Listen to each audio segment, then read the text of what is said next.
Hi, folks. We're live again, and here with a starting panel of 3 here. We have other people who are going to join us later. Want to remind people of a few ground rules before you start. We'll say this again before the picks begin, but no tipping of picks. Our co-feed here is the NFL Network feed.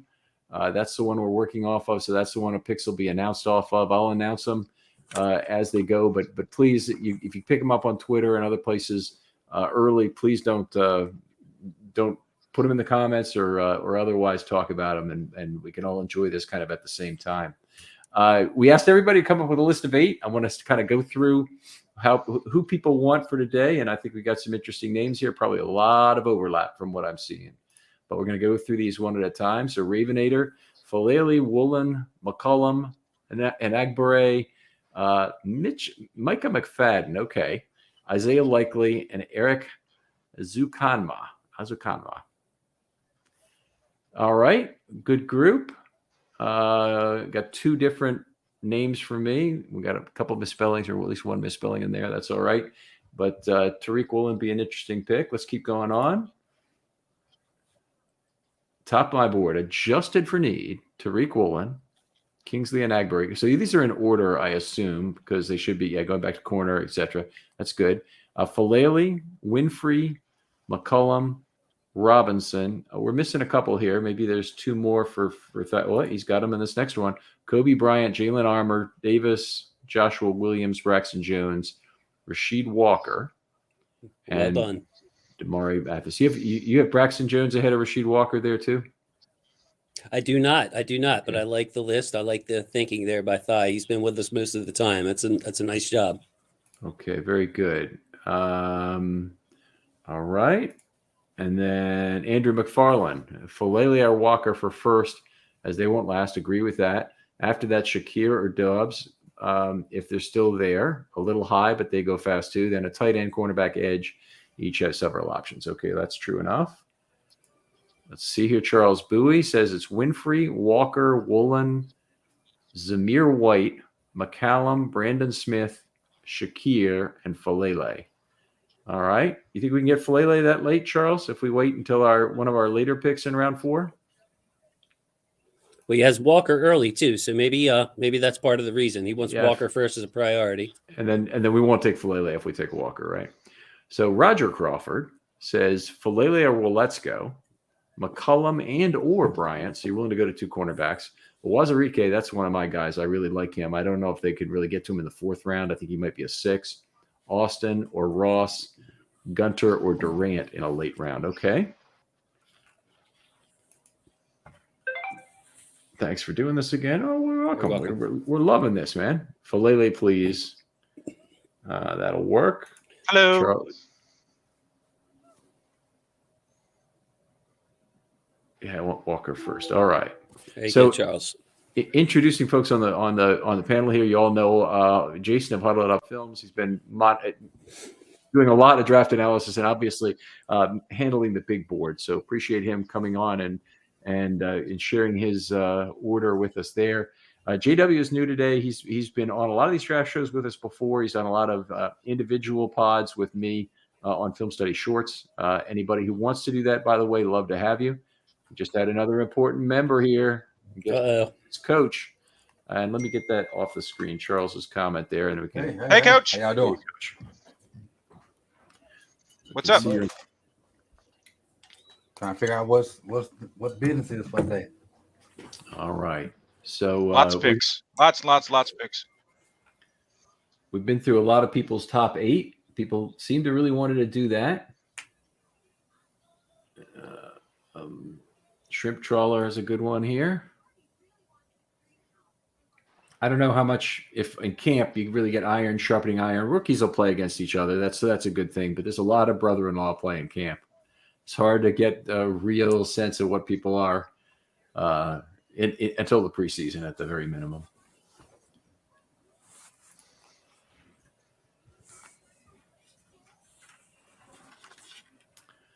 That's a good point, Cam. I mean, I think Prochet in particular would be a big beneficiary of the departure of Brown. So he'll see a lot more targets this year in particular, even if they draft another receiver and they're trying to give him time. I think Prochet is going to get a lot of snaps this year. Wallace, we'll see more action. We'll see if he evolves into something, more than what he was this last year. Certainly they like him as a special teams player.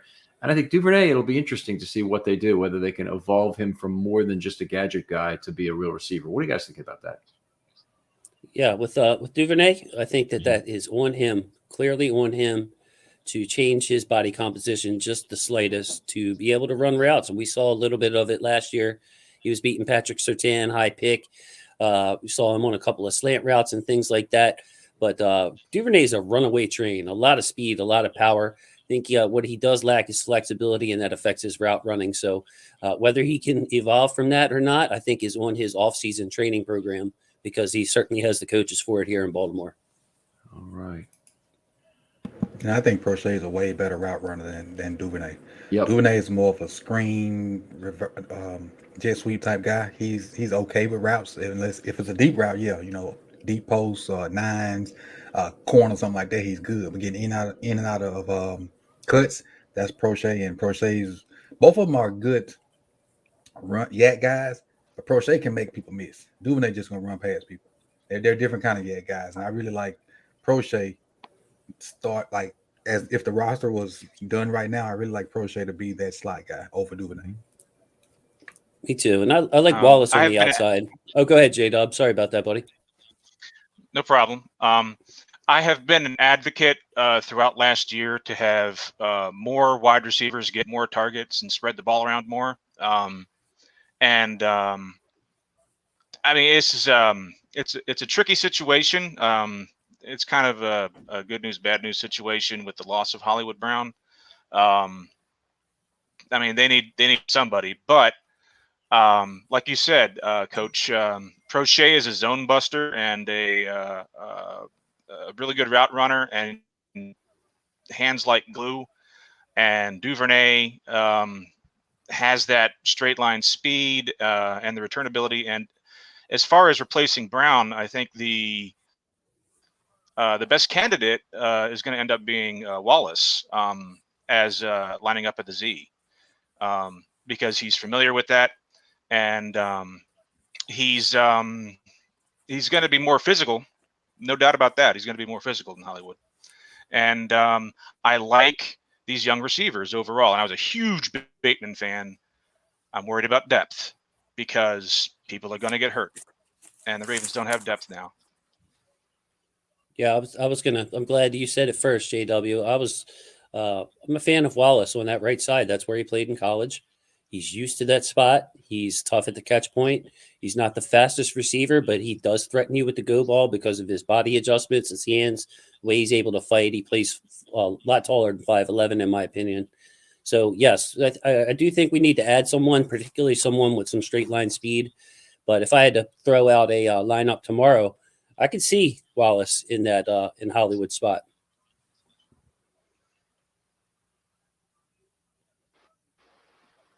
Ken, you're on mute, buddy. Thank you. Happens at least once per show. So let's talk about the panelists and the top 8 guys you guys have, top 8 or 10. Go ahead and start us off, Coach. Can't hear you. You're on mute.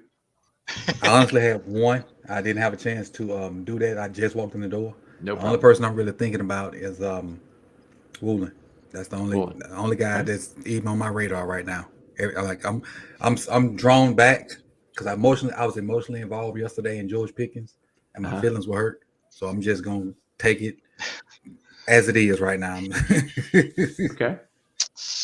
But Woolen is the only guy have that's to learn how to root against him. How about you, Nuggets? Okay. Well, what I did was I took 8 players that they aren't necessarily even my favorite player in general right now, but what I think may be the best fit for the Ravens for what they're looking for. One player for 8 different positions is how I did it. So wide receiver, I have Romeo Doubs, tall, fast, Z-type, gives the type of receiver that the Ravens don't necessarily have right now.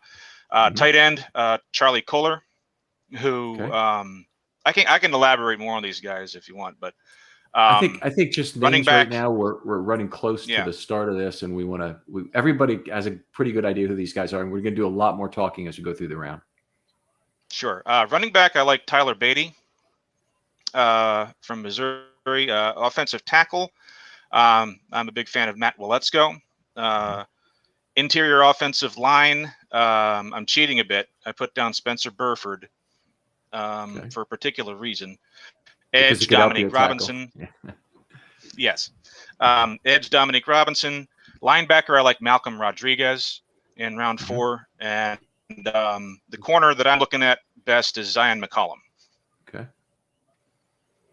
Okay, go ahead, Jason. I'm going to take it much like Nuggets did, and I'm just going to give you my top guy at 8 different positions. So Woolen sticks out to me as number 1 with Coach on that. He's been on my board. Perion Winfrey, the value is just too good at some point. And Nagbari at edge, at tackle. Rasheed Walker. There are a couple of other guys out there. I like either Kennard or Sawyer as that guard tackle kind of guy. Cade Otton is my tight end. The wide receivers, there are a bunch of them. I like the Dubs pick because of the speed. Shakir is top on my list, but he is a slot guy. And then Spiller, not sure why he's still on the board, or Damian Pierce of Florida if I wanted to take a running back. But chances are, Ken, I'd probably double up at one of those positions before I dip into the running back and just save that for 6th round. Right, that's fair enough. Damian Pierce, I don't think he'll be there in the 6th round. I wouldn't guess, or the others, but there'll be other running backs, including some small school guys. I'll give you my 8 guys. I'm not the biggest Walker fan. I would take Falele over him and deal with the fact that he probably can't play left tackle. He'd just be a very dominant player, I think, on the right side for us. Perhaps has enough length to use it on the left side. Kingsley and Nagbari on the edge. I'm going to give you 2 corners. My corners would be Woolen and McCollum would be my 2. Isaiah Likely, I think, provides a little bit more of a receiving threat than some of the others. So I think he might be the guy I take a tight end. He's a little smaller, but I like him. And I like the same guys that a lot of people like. On the inside, I like Kennard and Sawyer as guys who could, be potential guard tackle players. So we got somebody at the podium, Ken. There you go. Number 106. Looks like the Blue Man Group to me. Yeah, this right it's here. the Blue Man Group. Because they have everything to do with football. All right. Let's see. Can't have Vegas without the Blue Man Group. Come on. That's Shrimp Trawler asks a very good question here. Do they use one or more of these picks to reset some value into 2023? They've gotten a lot of value. Honestly, they haven't started to even really address needs for this team other than the defensive tackle pick of Travis Jones, right? Yes, sir. I'm forgetting names here. This is terrible. But they've really not addressed some of the key positions so far. So they need a couple corners. They probably need a tight end. They need a left tackle. And still, in my opinion, certainly need one other offensive lineman. I don't think it's obvious that they have a lot of extra picks to trade into next year. So I think they'll use them all today. Need a receiver too. I don't think you say that. So yes, Ken, I think if I had to pick, my what I would do, I would trade back once to accumulate an extra pick. And I would trade one of the picks we have for a 3rd rounder next year. Usually you get that extra sure. bump. Yeah, I'd love to do that. So if we could trade one of these 4th for a 3rd round pick, I mean, if that team tanks, that could be a top 80 pick or something next year. So yeah, trade back and one of these picks, a team that needs one. That way you get 2 picks, then trade one of those picks for next year. You're back with the 9 picks that you have today. Okay, just a point to make in relation to that. In terms of the value between round 3 and 4, the only way they're going to move up to a 3rd for next year would be if they trade 110. Would you do it to get a 3rd round pick next year, not knowing where the thing was? At 110, so that's our first pick today. Yep. You don't think we could get it with 119? That makes the call a little bit tougher, Ken. It honestly does. If it was a bad team I expected to finish below 500, be a top 10 pick team, then yes. But other than that, I don't know. That makes it a little sketchy. Yeah, I think I would have to agree with that. Good chance to get a 4th and a 5th next year, or sorry, a a fifth this year and a fourth next year. You could do that. Not sure if you could reasonably hope to get back into the third round. That would be tough. Yeah, fifth next year is going to have a value of around 25. Discount that, maybe you say it's worth a little bit under 20. I think you could probably get it'd be the fifth this year, so it'd be worth 25 and then 20 next year. Yeah, you could definitely trade in the middle. Like 128 would probably go for a 5 this year and a 4 next year. There you go. You never know, though, man. I mean, you field the calls. You never know if a team's going to get, antsy and Sure. be like you're sitting there at, 130, and somebody's like, "We'll give you a third next year." Okay. Mm-hmm. It's that just kind of draft too. Yeah, I mean, the first 10 picks of this draft went kind of to form, and then all heck broke loose at pick 11, starting at pick 11, and everything just blew up. Certainly had the unusual early run on wide receivers that was not completely expected, I don't think, and it really preceded the Ravens, who might have wanted to take a wide receiver, knowing what they knew about Marquise Brown already being traded. Absolutely. But, I dare to say it's going to be hard to get a Perion Winfrey, a Kennard, Nagberry, whoever you have, Woolen next year in that fourth round. So I could see a team getting itchy and wanting to get back in here. But a lot of good players. I mean, this is an exciting time and an important time. I'm glad that so many fans are in here with us that realize how important these players can be for us. You hit on one of them, it's gold. Yeah. I kind of like looking at that cornerback class specifically, Jason. You got some polished guys in there that have played in some big games, not necessarily the highest skill ceilings here, with Bryant and Josh Jobe, say. But we also got some guys with Tariq Woolen and with Darian Kendrick in particular, who are pure measurables guys. Would it be reasonable to you guys if they drafted one of each? Yeah, it would. Josh Williams out of Fayetteville State is a guy I really like for his measurables. And Kendrick, man, he bombed the testing. He's a ball hawk. He's got that experience at Georgia. If Kendrick would have ran into 4.4s, 4.5, he would have been gone already with his ball hawking skills. The guy I talked a lot about with Jake Vogel, Georgia guy that got to see him evolve over the years. So, yeah, I mean, I like that. Give me one polished guy and give me one athlete. That's a great strategy. I must be confusing with Kendrick with somebody else, because I thought Kendrick was a measurables guy. I've got to go look back at my corner list and make sure I don't have him confused. All right. Yeah. Jalen Arbor-Davis, maybe? And Woolen is the measurable guy of all measurables. Yeah, he is. Yes. Yeah. He's the top. Zion McCollum, very good measurables as well. Yeah, no, you're right. Darian Kendrick is just the production skills. K. Dotton goes first, and he's a guy that was probably my second tight end. That was my guy. Coach. My guy, Ken. Sorry, Jason. It happens. All right.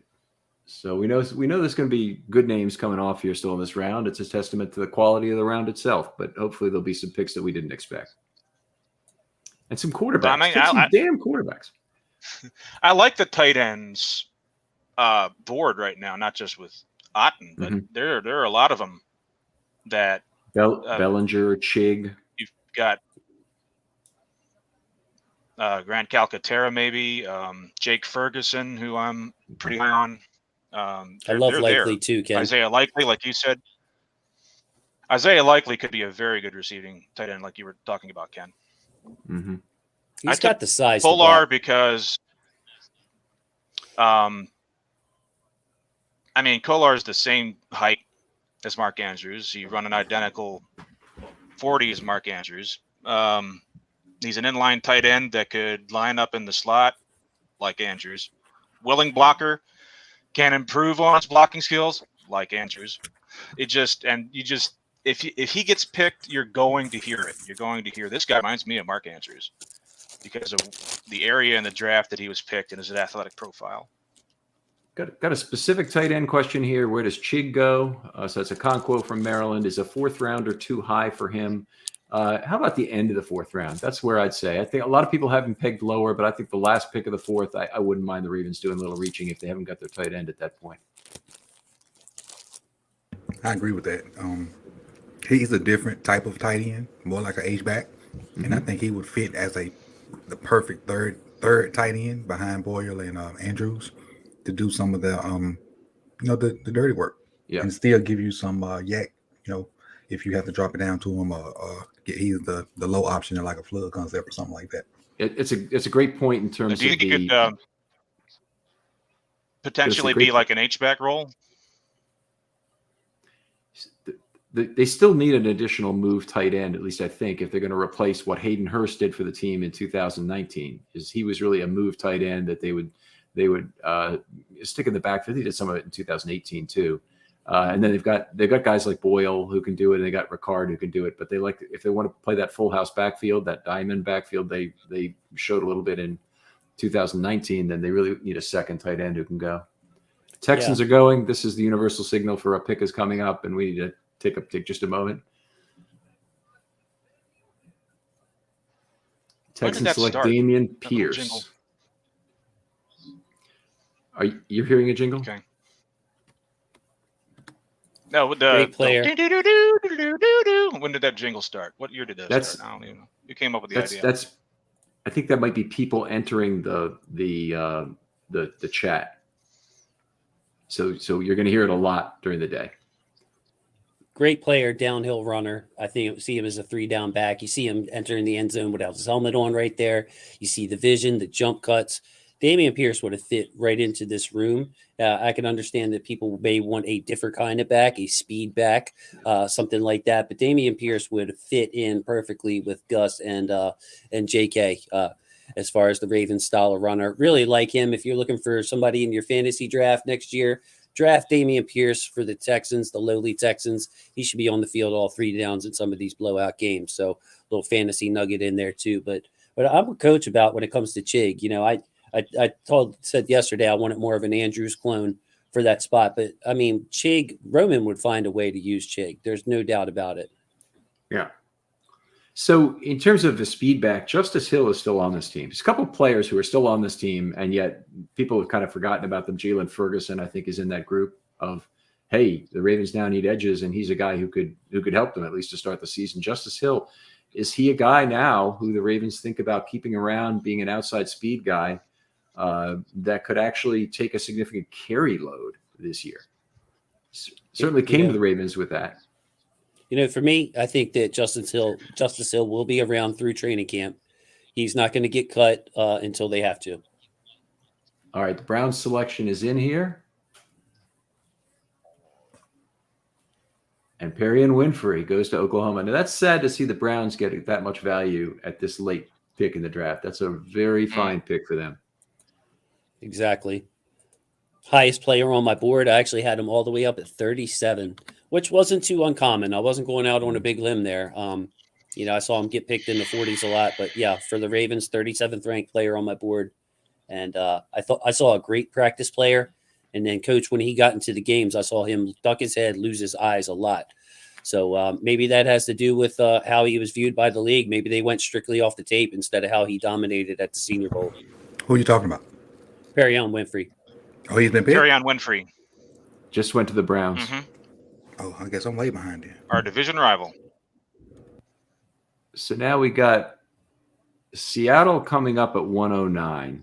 What are they going to take? Sorry, it's Seattle, right? At 109. So they could certainly take a cornerback from us, or they possibly could take an edge guy from us, which would be a Nagbury. That would be annoying because he's the last edge on the list. They're not going to take a left tackle, I wouldn't think. But let's see where this goes here. Not after Charles Cross. Yeah, Ken, Nagbury seems to fit them because they have that more of a 4-3 defense, and Nagbury is one of the bigger ends. Right. So Nagbury, for Ravens fans, he would be your McPhee guy. They took 2 tackles yesterday. Seattle took 2 tackles yesterday. What about quarterback? Possibly. When are they going to address quarterback? Are they going with Geno Smith? But yeah, I'm looking at defense for them. We talked about the tackles, but Nagberry would fit on their defensive line as just their style of player, a 4-3 player. That's the one I'm most concerned about. You still have 2 tackles on the board that both of us like in Walker and Faalele. So yeah. Boye Mafe went to Seattle. That is Okay. Thank you, hopefully, Thigh. Thigh's been money all this time. Thank you, buddy. What's incredible to me is that Seattle took 2 offensive tackles already. Mhm. The year they get rid of Russell Wilson and they draft Charles Cross and Abraham Lucas. That was not lost on people yesterday. Coach has that sign in the back. Help the quarterback. Help the quarterback. Yeah. Which quarterback, right? Yeah, it just Lamar. feels like there's going to be a documentary about the fall of the Legion of Boom and the rise of Russ and all that stuff at some point. And our team, so not really worried about it. So I guess we have to keep a closer eye on the TV, Ken and fellas, because don't they just flash the picks up now without it being at the microphone on day 3 as it kind of goes faster, I think? Yeah. It's I think it might be 3 minutes per pick. Yeah. So you're going to have to keep a close eye on the TV and not zone out for the commercials like we could before. Yeah. And they'll have the last 5 taken. Yeah. But you're right. So look, that's everybody's responsibility here, hopefully, not just mine. And by the way, folks, it looks like I might be turning away and not paying attention to these guys. I am listening, I guarantee you. But when I turn over here, that's where my TV is, and that's why I'm doing that. Could have that's fine. I'm right over here. Coach, I love your guy Sawyer. He would fit perfect, brother. He would fit perfect. You're talking about a guy that would be better than any guard we have on the team, save Kevin Zeitler from day 1. And you're talking about a guy who has SEC tackle experience, held up very well for those Georgia Bulldogs. So if you're looking for someone to complement Ronnie Stanley and or take over at the guard spot for Kevin Zeitler when he leaves, a lot of options. I like Sawyer's versatility and his chops, Coach. Woolen sticking out like a sore thumb as well. Yeah, I wouldn't mind either one of those. Wouldn't mind either one of those. I'd definitely take Sawyer. Definitely. Woolen, well, yeah, I mean, you take a flyer on him in round 4 for the traits alone, but he certainly does seem raw to me. Lack of experience, and hey, you never know. I mean, I was wrong about Odafe Owe. I was flat wrong about Odafe Owe. So, and I try to learn from my mistakes, like I did with Marlon Humphrey. That was like, why did they take Marlon Humphrey? They got plenty of corners. Yeah, right. A lot of that yesterday too. We were need and value. It's just it's really nice to see the Ravens have a great value draft, but in a year with all these needs, it is a little frustrating too. Here we go. Seahawks pick. Kobe Bryant is off the board. Garnett. Wherefore out there, Garnett. Kobe Baked Beans Bryant because he's good with or without the sauce. I had to say it for you, G.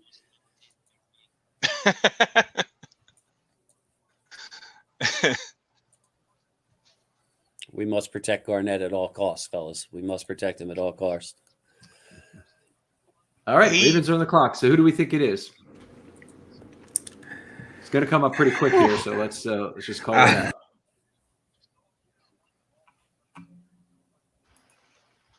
Zion McCollum. Okay, so my guess is going to be a Nagbari. Okay, that's my guess. But my preference That's a good guess. My preference would be either him, Walker, Woolen, Sawyer. If I get one of those 4 guys, I am ecstatic right here. I guess I'm going to say that because of the sparsity of edge, I think it's edge here and Nagberry. I think I don't think anybody else really makes sense. They've got a couple left tackle options that could still be their guy. They got a couple guard tackle options that could still work at their next pick. But if they don't take the edge now, he's not going to be there at 119. Coach, you see it the same way where edges are running out. Go ahead and get one now. I don't. Okay. I don't. I think we're lacking at cornerback worse than we are at edge. This is my 2 cents. Okay. Because I got more faith in Hayes than a lot of people do. So Tariq Woolen is your guy here? Yes, sir. All right. Or And if I mess his name up, Salyer. Salyer or Sawyer, either way, yeah. mhm. Hopefully, we're lucky enough to hear him at a press conference at Baltimore, coach, and we'll get it right. Pick is in. Now, if Ian Rappaport is to be believed, I'll hold that. No, sorry, they're not at the podium. Go ahead, please. If Ian Rappaport is to be believed, then Ojabo could be back in October. And if he is back in October, first off, that's a phenomenal pick. Secondly, much less of a need throughout the year at edge. Who's Good this call. guy? Okay. I don't know, but he Everybody's looks like he's clapping. ready. Everybody's lots of golf claps. Carl Silverman, Ravens season ticket holder. Okay, so Season this is ticket something holder. a PSL. And the pick is Uh-oh. Daniel Falele comes to the Ravens. A huge body here. Very exciting. 6'8", Okay. 384. And Ken, I've been waiting 3 days to do this because I didn't want to jinx us picking him, but you got to double up on the It's Fa'alele. Fa'alele. Not kidding there. Mhm. Fa'alele. So Fa'alele. didn't want to correct you for no reason there, Ken, but double up on the my friend. Fa'alele. All right, I'll try and get that right. You remember Chris Fumatu Ma'afala? It's like that. Yeah. You know what I liked about him was that his mirror was actually decent for a man his size. It's you expect it to be terrible. What is it? What It says right on the television, Orlando Brown Jr. now, is the comp? A lot of other places if you say there's I don't never know. been a player It like was him. it was listed like a trait. Like his trait is Orlando Brown Jr. He has the Orlando Brown Jr. trait. That's amusing to me. Be kind of fun if he oh wow, he's the heaviest player in NFL history if his pro day weight holds up, but Trent Brown was 380. That's a little surprising. So I want to talk about his feet. Find it hard to believe that Mount Cody wasn't. Go ahead, Jason. I want to talk about his feet, his footwork, and how light on his feet he is. Something that stood out to me, something that stood out to a lot of Ravens analysts, a lot of clips posted on Twitter about how this guy is the definition of a dancing bear. He's not heavy-footed. Yeah. He can actually move a little bit and turn and seal somebody while he is engaged. Would be a great trait for a right tackle, as you said, Ken. Maybe he can hold up at left tackle, not sure, but a high upside pick, somebody that could be the right tackle of the future, as Morgan Moses is, here for a 2-year deal in essence. I believe it's just 2 years. So somebody that could sit, learn, get used to the speed of the game, and has all the physical traits. Get him in a nutrition program, get him in battle shape, and he could pay off. Okay, so the next pick is to go to the Jets. It's Max Mitchell. By the way, now I like the Falele pick, a Fa'alele pick, even better because he certainly was higher on my board than Max Mitchell. Going back to Fa'alele for a moment, there's a little bit too much patty cake in his game as a blocker right now. He's definitely not any kind of advanced hand usage, and I wouldn't expect it from a guy who's been playing the game this long, but that's a thing which is an enormous area for improvement. So if he can still be all Big Ten, despite really not having effective hand usage at all, that's something that can really improve and should at the pro level. I agree with you in terms of his ability to turn a player, torque them, as he goes. Also, the Ravens system, extremely forgiving, as we know, to right tackles when they have down blocks. And a player like Fa'alele, I would not want to be I would not want to be Jordan Davis and take a hit from Fa'alele on the side while I was getting straight blocked by Kevin Zeitler. That's a tough double for anybody to try and take. We'll see if he can go up half a level and really be an effective sealer. I would say the things we've seen with his feet as a pass blocker would tell me he probably can. We probably need to see more of that at the pro level in terms of how easily he's able to engage that defensive tackle and disengage to get up the half level he needs to. But it's a very forgiving system. Go ahead. No, I was going to say, I was doing you a solid there. Daniel Bellinger goes at 112. A lot of people liked him much higher in the tight ends than I did, but still, that seems to be a pretty good pick. Me too, Ken. He can block. He stood out to me at the combine. Actually, I was telling this story. He was, of course, his name starts with B, so he was up there first. And they were having problems with the blocking sled, and it was all off balance, too heavy, that kind of thing. And nobody could move it. They were toppling it over. Bellinger was so low, so perfect in those drills with his hands placement. He was the only one that made it look good. They had to actually reset the sled for everybody else, but it didn't bother Bellinger. So cool little story. Another San Diego State guys. They're building a nice program out there running the ball. Get some questions coming up on the Fa'alele pick that we probably ought to answer here. I'm going to say no on this. Ronnie Stanley is tied to the Ravens through 2023 at a minimum. And I don't think if Ronnie Stanley can play, first of all, if Ronnie Stanley can't play, he's not a trade chip at all. Let's face facts on that. If Ronnie Stanley can play, I don't think the Ravens want to let him go at all. I think they want to keep him. If Ronnie Stanley can play and he's back to close to Ronnie Stanley form, he's a bargain on today's market. Yeah.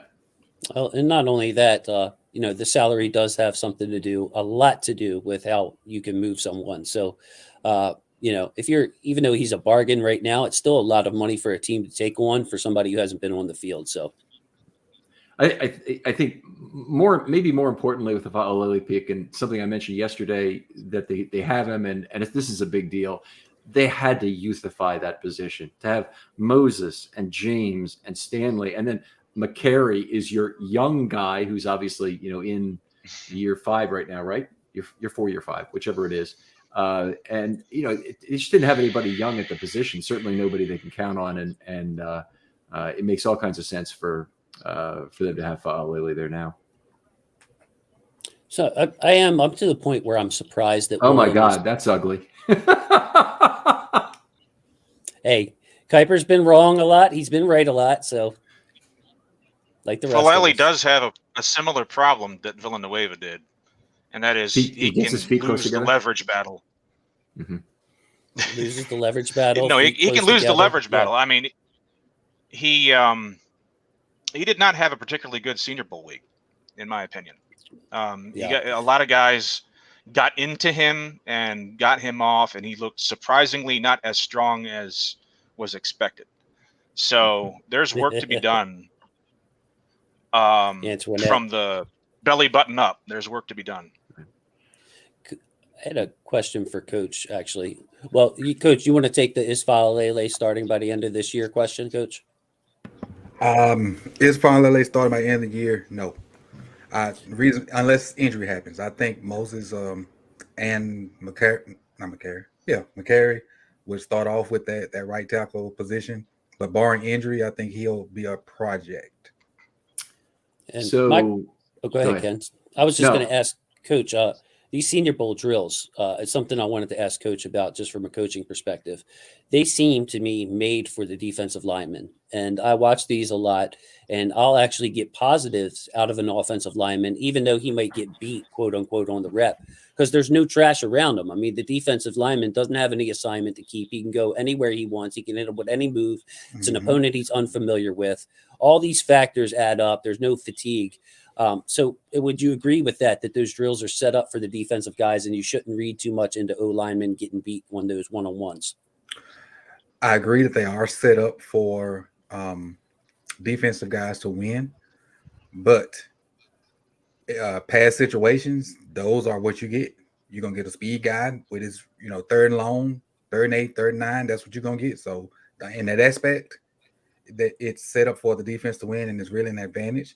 But those are some real situations because, say if it's 1st and 10, that defense can't come off the ball like that because he got to play run first. But then there are situations where he can just rev his motor and go. So are they the end all be all? No, but they do have some relevance into real football though. Thank you very much. Because what I've been doing, can we have another pickup? I'm sorry, we're going to be going fast today. Percy Butler of Louisiana goes to the Commanders. That's a safety going is definitely a positive thing for the Ravens here in the 4th round. Yeah, I had him at number 170 on my board. Was on my radar, but at the end anyway, it's a good for the Ravens. Kind of a reach for the Commanders then, Do you're you saying. I mean, do you have Louisiana, any you play- safeties left on your board, I- Jason? Like sh- in the next say 30 picks? No, and I had safety as a lower need to begin with, but part of that is just the talent. It's either you get one that can play free safety. The one guy I would look at is Tyson Anderson. I believe he's another Baylor guy. And actually, I'm not even going to say that, but Tyson Anderson is a nice height, weight, speed guy, and a guy that I did not like compared to the consensus is Verone McKinley out of Oregon. I just didn't see it with him. Right. There's two safeties that I like. Bubba Bolden from Miami, but not right. Maybe in fifth or sixth, not for us. And what's the kid from FAMU? Oh shoot, I watched him play all season, and I can't think of his name. Marquise Bell from FAMU. Got another safety off the board at 114, Dane Belton of Iowa. Try hard guy, special teams guy. There is another safety that I think we could take, but it would just be for special teams. I want to say his first name is Wanya or something like that. Thomas. Kanye Thomas from Georgia Tech, from Niceville, Florida. Yes, sir. Yes, sir. An absolute demon on special teams, gunner. I mean, it's everywhere in his reports. And if you can watch him, watch one game, I mean, he is unbelievable in that role. So if the Ravens want to take a special teams guy, that would be the only way I see us with a safety. Smoke Monday, a lot of popular favorites for his name, also on my list. But do we really draft? Yeah, what I'm saying is not for the Ravens to pick, but for safeties to come off the board. You know, right. during this period, and we just had two safeties come off the board that none of us said. Let's see if another safety goes here to the Broncos at 115. And they take cornerback Damari Mathis of Pittsburgh. Definitely on the cornerback radar, but I'm not sure if this is a guy that the Ravens would have drafted. He's a speed guy. So got some questionable picks going here. What do you think about Damari Mathis being a slot guy? Or do you think he's purely on the outside, Jason? I think that's a pure projection, Ken. Pure projection. And when I say that, that means I don't have a good feel for it. You know, everything's is a projection. So I add the word pure when I'm saying I don't feel it, Ken. I'm not feeling it. All right. Fair enough.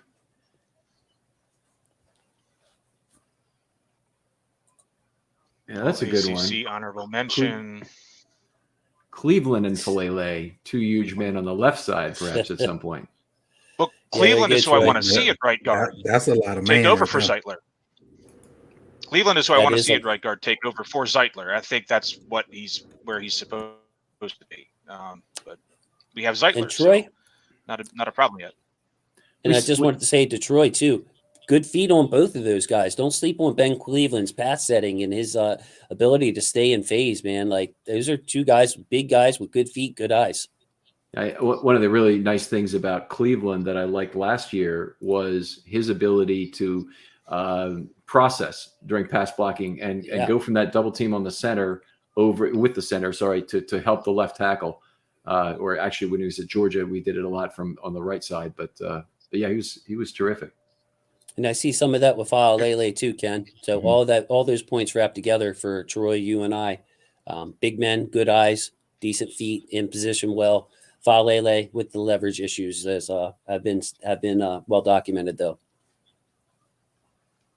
I mean, he got ran over by Jesse Luketa at the Cedar Bowl a couple of times.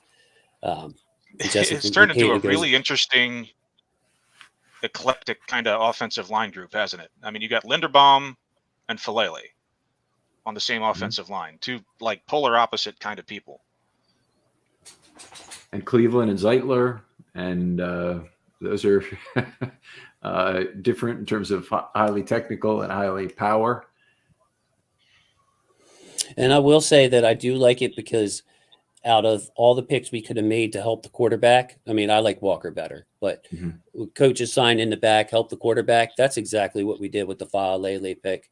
You know, the receivers here, to be frank, aren't impactful day one starters. You maybe better off getting a free agent at this point off the street. There are plenty, I'm sure, available. They can run routes and do what you want. get a speed guy later, maybe a Romeo Dubs. I know JW likes him a lot. But yeah, we're building that wall. Yeah, I can't believe it either. We're building that wall in front of Lamar. Hey, Coach, can you do I me a got favor? 4 receivers right now. Oops, sorry. Let's get you into the upper right of your box there, because I keep covering you with a comment, and I don't want to do that.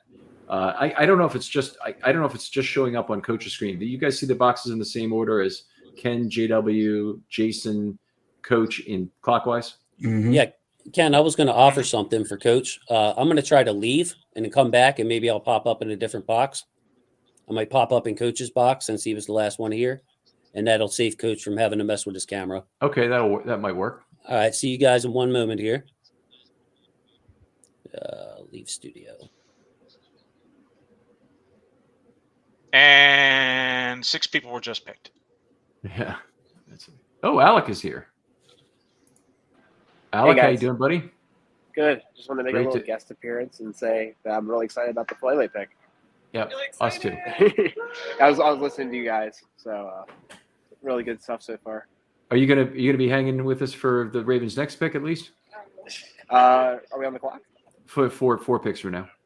4 picks? I'll try to. Yeah. Okay. So this is if your wife says so. I can tell. We're just going to the Riverwalk. I've been listening in one ear to you guys the whole time, and Okay. I was like, I gotta hop on. They're going to right. the bathroom now, so I was like, let's Okay. see how everyone's doing. This is kind of a sad. An interior rusher who has some juice here. A Wazirike out of Iowa State, just taken by the Broncos at 116. I liked him. Not sure. Not Good sure pick that for them.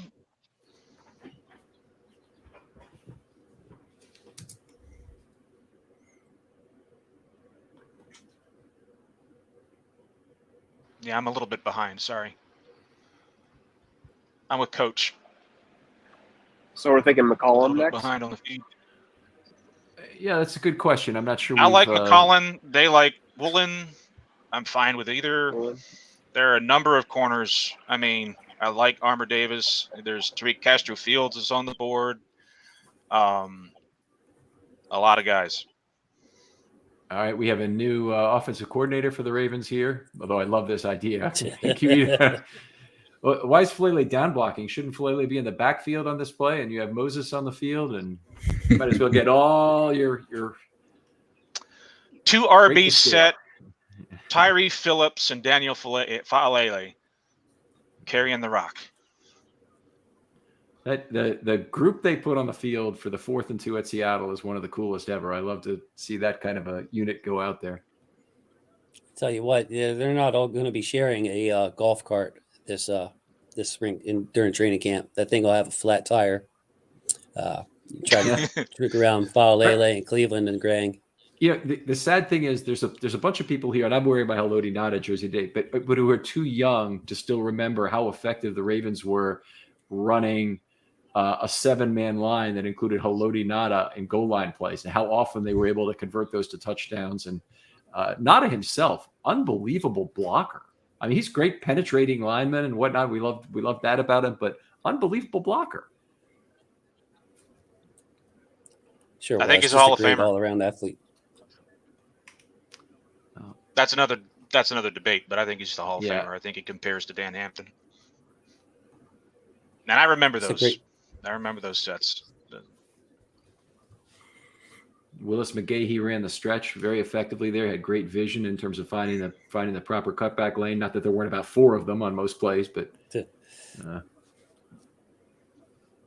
Hey, Ken, can I ask you a question real quick? sure.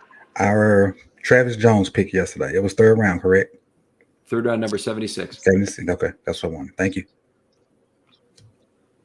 It's my favorite pick of this draft. Ain't mad Loved about it. I have been. I was banging the Travis Jones drum, man. If not Jordan Davis, get Travis. There's so few defensive tackles that I really liked. So Danny, you can go to my Twitter page, Huddle It Up Films. There's a link to the big board there. And also, I believe I put it on my last YouTube video. If not, I'll do that right now. A link on Huddle It Up Films YouTube. But if you have Twitter, go ahead and go there, Danny. You got a fan, Alec. Somebody enjoyed watching you ride in a car. So you can stay home. Yeah, the Alex road trip. I switched after I got off. We switched, and I was driving the rest of the way. But actually, I just found a TV that has the draft coverage going, so I just caught up on everyone's picks. So who are you looking for, Alec? I want a corner here. I think it's you should get one now before it's too late, so to speak. So I think that's kind of where I'm seeing it. I have to agree that the two best looking rooms right now for me, positionally wise, is cornerback and tight end. Yeah, I would say you probably can wait a little longer on tight end, it looks like. So maybe wait on that one. Lots of agreement on going corner next. This is the tougher question.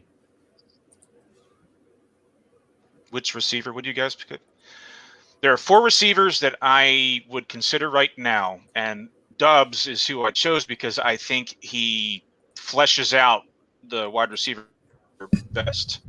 But I think Calvin Austin has a chance to be special, and whoever drafts him, if he goes to the right team, could get a steal. It's just the Ravens have a lot of shorter guys already, you know. Yeah. Khalil Shakir, I'm a very big fan of. Okay, we can pick us in here for And the Jets at 117, defensive end Michael Clemons. So another guy who, you know, a big edge, maybe a kick inside guy like Suggs. That's certainly an interesting player. Yeah, I liked his play demeanor a lot, Coach. I liked his aggressiveness. The way he used his length, I thought was very good. You see him with the one arm right there, long arm, but lacks explosion. You know, a lot of the things that you could say about a lot of NFL players that end up making it, just not a very toolsy player, but has the strength and has some technique. And those are guys that I can get excited about. He just missed my day 3 value column. He was one of the first people in the gray section there. I like Nagbari better, but Michael Clemons, Jets made a nice pick there, I believe. That's not a reach to me. Chances of Enagbari playing 5-tech? All right, we got a trade in right ahead of the Ravens here. This is always bad news, but Minnesota trades into spot 118. I guess they need a corner, don't they? Yeah. That was one of their needs. Corner or an edge? Corner, probably. Yeah. Corner and edge, right? Hate to see it. I think my money be on a lot of times people jump ahead of the Ravens and think they're picking who the Ravens want, but they don't. That's why EDC plays those mind games. Yeah, based off what they said, I think they were going to go Hamilton regardless of the Eagles' move. Mm-hmm. So that is what I hear as well. I had Hamilton rated higher than Davis. Yep. I mean, I think if Hamilton would have gone, then they always say it, but I tend to believe it. You know, just talking with Ken yesterday about how Hamilton fits. I mean, you think Jordan Davis opens up things for your defense. Hamilton does that ×2. So I love that pick. Due to getting Travis Jones later, yeah. I mean, I would rather have Hamilton and Jones than Davis and whichever safety. Okay, Vikings. Okay, so picks in for the Vikings at 118. This is the last obstacle, and it is nice. A Caleb Evans, a cornerback from Missouri. Good player, made my list. Corner, but definitely outside aircraft carrier size there, Jason. Yeah, good corner, made my list. I just like McCollum better than him, and you know, I had him in a different tier than McCollum, and Woolen, of course, is just sticking out like a sore thumb. McCollum is 6'2", so he's got that height too. Mm-hmm. I like him in that he's more polished than, even though he did play at the FCS level. He played against North Dakota. I mean, Sam Houston State is a top FCS program. So he was playing like North Dakota State and such like that, seeing Christian Watson across from him and things like that. And I think he's more polished than Woolen is, and has a lot of athletic traits, which is why I would rate him ahead. And Woolen was a receiver not long ago. Woolen was a receiver. I wouldn't complain with Woolen. So I agree with you. I wasn't like saying trying to go back and forth. I was just throwing that bit of information out there. Woolen has only been playing maybe 3 years, if 3. Mhm. He came to UTSA as a receiver. Okay, picks in for the Ravens. I think I'm hoping for McCullum over at Agbury here. I think there's got to be a reason why he hasn't gone yet, frankly. So maybe a lot of people think he's not as adaptable to being a 3-4 outside linebacker. We'll see. So this is number 2 Well, we out think of 6. offensive line is done, right? I would think they're so. done with offensive linemen. They do have. If not I mean, Inagbury, I like Dominique Robinson still. Was he taken? I don't think so. No, he's still on the board. They had 3 spots on the interior offensive line that I would consider as open this year in terms of people, because I don't even think Tyree Phillips has a job secured at this point. And Cologne doesn't. Powers, you could add him to the list. He was the other one. The Powers is probably going to be cut just for salary purposes. And again, I just think like Phillips Justice makes Hill, it over Powers. yeah, there's a delay on you, JW. I think that's why you keep getting like crossed up when you speak there. But There's expect, a bit of one. I'm sorry. Yeah, I expect guys like Justice Hill, Powers, Phillips, all to be in training camp for injuries purposes. I don't see a ton of trade value for any of them. I don't think you would just trade them just to trade them. You save those guys. You see where the injuries fall, and how people are performing in training camp. Same with Jalen Ferguson. All these guys on the last year of their deal. You're not going to clear a ton of cap. You're not going to get anything valuable for them in a trade. They're just going to be on the team. So I see that question a lot as far as how do we clear cap space? You're not going to do it by cutting Ferguson, Hill, Powers, etc. I mean, minimal savings. Cologne is potentially has a tiny bit of trade value. And when I say that, maybe they get an unconditional 7th or a conditional 6th and unconditional 7th for him kind of thing, because he's a 3rd-year player. So somebody may say, hey, we can do that for him. I mean, Ben Bredesen, was traded for what, a 4th or a 4th for a 5th kind of deal. It's just unbelievable. In fact, we may be using one of those picks right now, Ken, for the Bredesen trade. Fun fact, Kyle Hamilton has a sleep number of 75.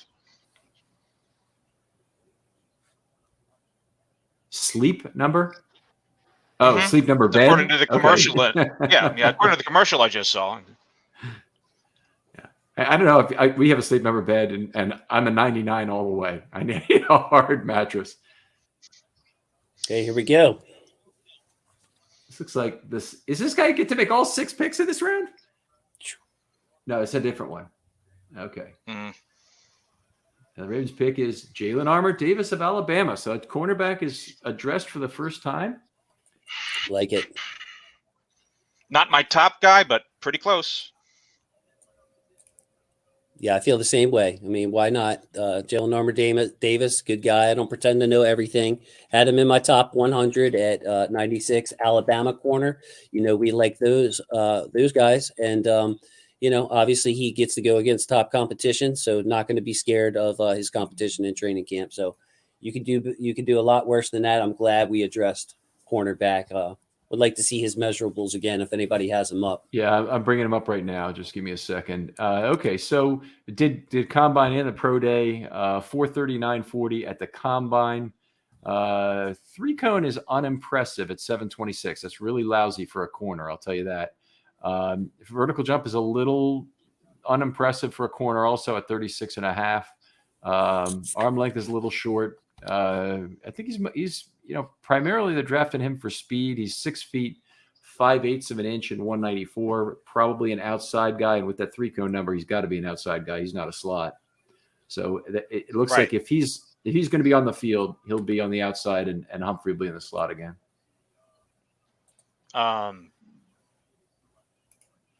Or Steve. Yeah.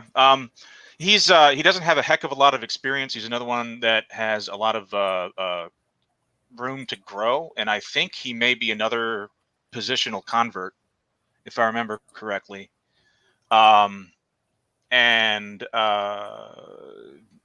He I guess, is reminiscent of Anthony Averett, which was taken in the same round by the same college. Hopefully he's as good as Anthony. That would definitely be a big win at this point in the draft.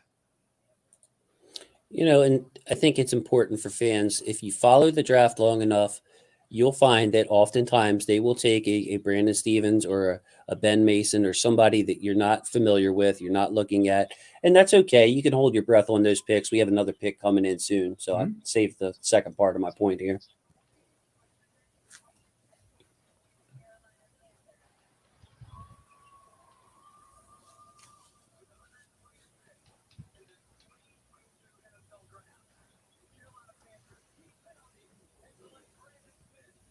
Okay. Brandon Smith off the board. Now there is a measurables guy at theory inside linebacker. I think he's more of a chess piece player. You move around, you maybe use in press. He's a guy you can use in press on a very big tight end because he's got extraordinary length.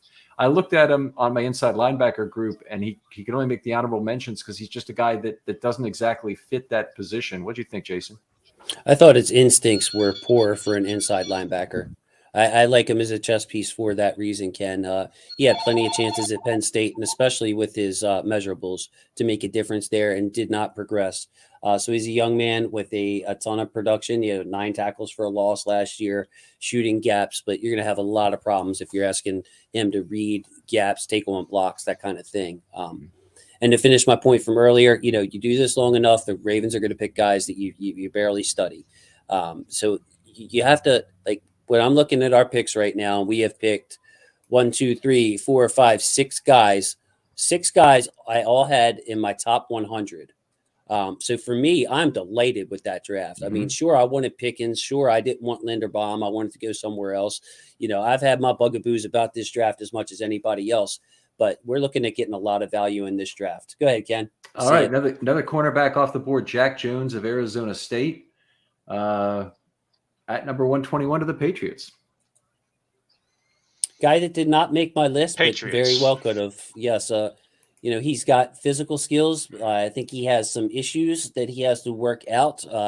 Not going to go into much of that, but he seemed lost at times to me. He's very small, 5'11", 177, and 452 speed. The Patriots like who they like. Dismissed from USC in 2018 is what I was trying to get at for we stepped in there. But yeah, he when we talk about look lost on the field, yeah, he has some stuff, but USC kicked him off the team. So I didn't see that as a good fit, especially with all the other talented corners, and Ken read off a 4.55 guy. So also, the Ravens don't have a great record of turning around bad attitude players. Tim Williams came here. There were complaints about him at the time. That's part of the reason why he dropped so far. And if Harbaugh can't work with you, he just is ready to cut you pretty quickly. He's not all his choice. They probably kept him around longer than I wanted, but I could just imagine he was in DeCosta's office, or in that case, Newsom's office, pretty often to get rid of Tim Williams. Okay, the Raiders pick is in. All right, they'll do that when we come back from commercial. Coach, you haven't said too much. What's up with you, buddy? Again, I was hurt yesterday, and so I'm trying I don't want to get my hopes up that we're going to get something that I feel like we need, and I'm trying to stay even keel. I'm trying to be the quarterback today. I'm trying to not get too high, not get too low. I'm just trying to stay in that zone. There you go. And I don't want to, because I know the other guys have more. They saw more guys than me, so I don't want to blurt out something that I really don't know what I'm talking about. I'm gonna stick with the guys that I've really watched and that I know a little bit about, and then drop in there. How about I'm sorry you had a bad day yesterday, Coach? My background is offense. I've been an offensive coach for 19 years, and I think I have a general idea of what it needs to go, whether it be my level or this level. And I don't think they're giving us what we need to make this offense go. But that's neither here nor there.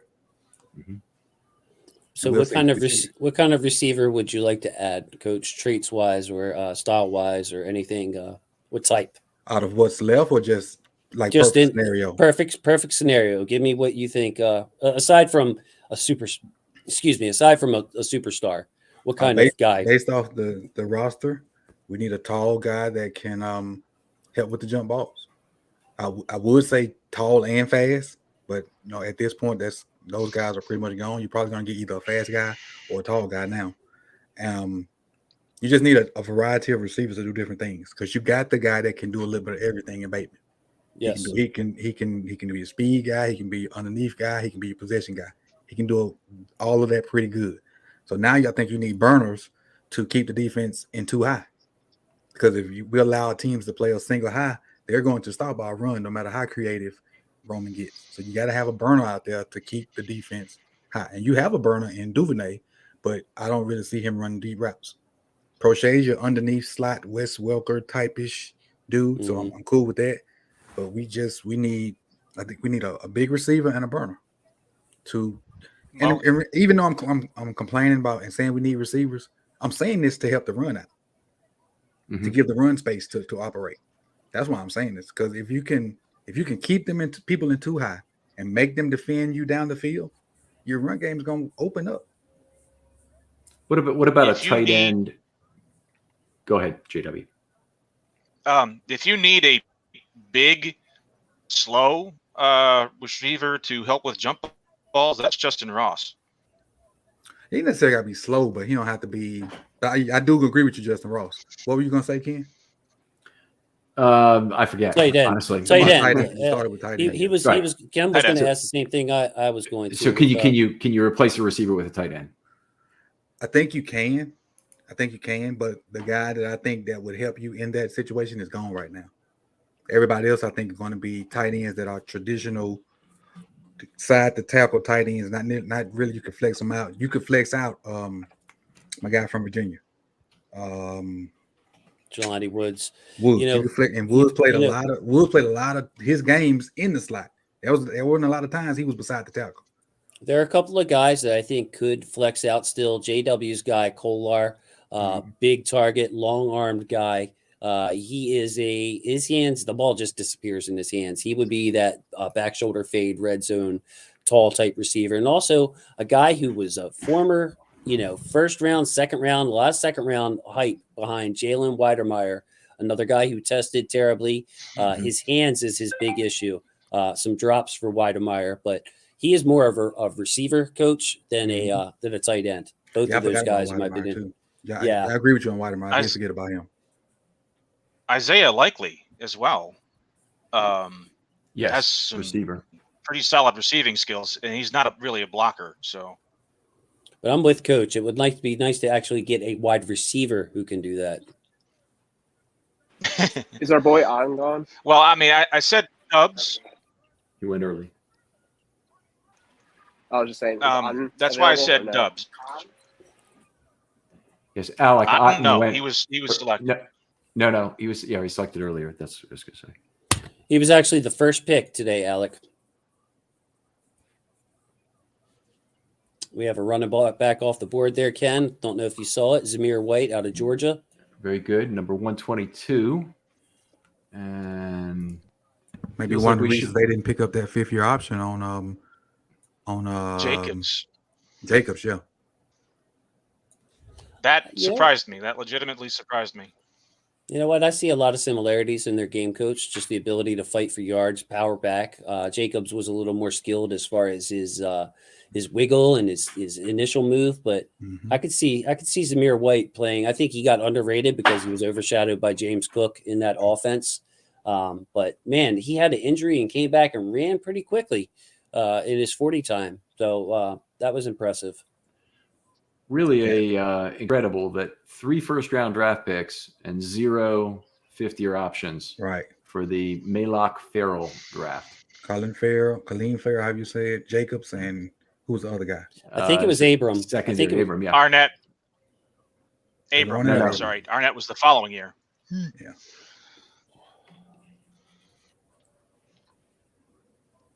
I mean, the scuttlebutt is that in round 1, they went with the people Gruden wanted.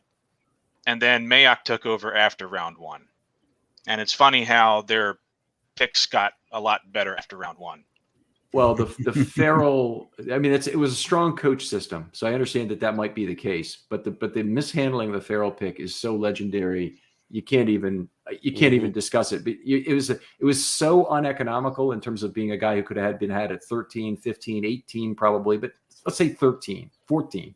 You trade down 10 spots, that's an enormous pickup in draft capital, and they couldn't afford not to do it. And I know that Mayock said he tried to trade down. Lose the trade. There's somebody who'll do it if you to 70% of the JJ value. Probably the Ravens might make that kind of a move if they had to, or certainly other teams would.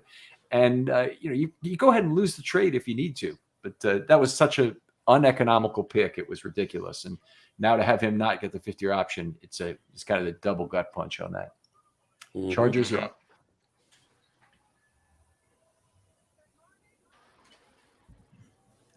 So the Ravens are about 4 or 5 picks away, and then they pick once, off pick, and then they pick again. So this is the meat of it. Okay. Isaiah Spiller off the board, another running back. Great pick for the Chargers, I believe, at this stage in the draft. I had a 2nd-round grade on Spiller.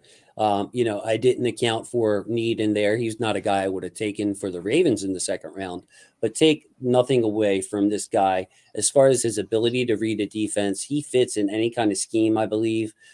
Good mix of power, great 3rd down back, pass pro, the whole 9. He is one of those complete backs, and I put him in the same category as Breece Hall and Kenneth Walker as a guy that you could take in the 2nd round and nobody would bat an eye. So I love that pick for the Chargers. A great compliment to Austin Eckler. Got to tell you, I watched a completely different player, and this is the 2nd time I think this has happened in terms of a player. I did have him 10th on my list of running backs. Significant tread wear on him with 615 touches in 3 years. He has a good solid reception total with 74 in 3 years, but only 1 receiving TD. That's not the kind of elusiveness that I like to see from a running back who's it means he's not Darren Sproles, at least to me in that sense. His size is good for NFL durability. I saw a couple of nice pass blocks against Mississippi State. It wasn't enough for me to say I loved him as a pass blocker there. Didn't run the 40. His play speed on tape is not particularly exceptional. Just I would say it is.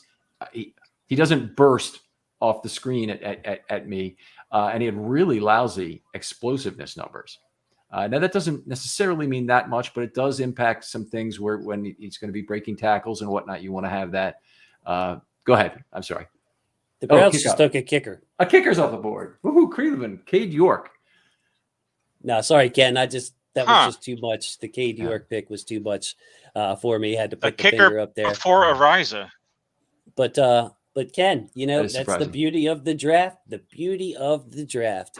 Who knows what I want to know what game Ken watched. I think he told me in there, by the way.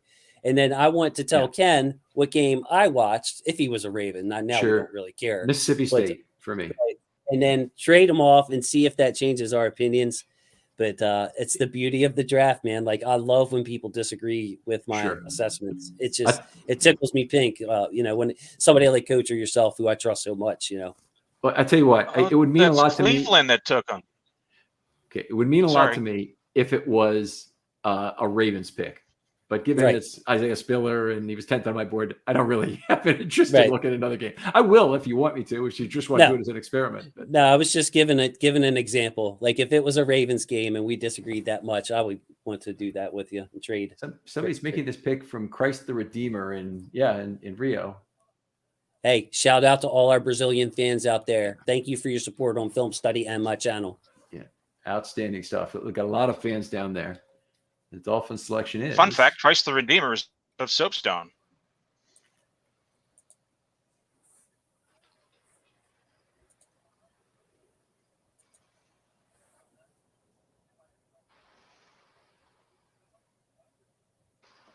Okay.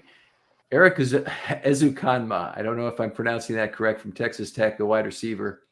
Got one of the taller wide receivers still left in this draft. Yeah, my analysis on him is not very much. So I'll leave it to anybody else who has watched him, but I didn't see the measurables. He wasn't on my initial list. I see a guy with speed, and I didn't think much of him when I just read over him, but he's not one of the players I studied. Okay, I'm going to read off his pro day results because he doesn't have everything from the combine, but he's 455 on the 40 in his pro day, and that could be the number that gets inflated in terms of its quality. 36.5-inch vertical, 10 bench reps, a 723 cone. There is not a lot to love here. 10.5 feet on the broad jump. You like that? But they obviously see something. NFL Draft Scout rates him as the 31st best wide receiver in the class. So, to give you an idea, we had a record number of receivers taken on the first 2 days with 17. That's the record all the time in the common draft, which seems it actually kind of surprised me when I saw that, but never had it more. So Ken, was he 6'1", 6'2", something like that? 6'1" and 7/8. So he's 6'1", not fast, not quick. Useless. Yeah. Yeah, I'm looking at these highlights, and he looks kind of plodding. I mean, he's running away from people, but I don't know what the competition is. It looks like he's a little plodding there.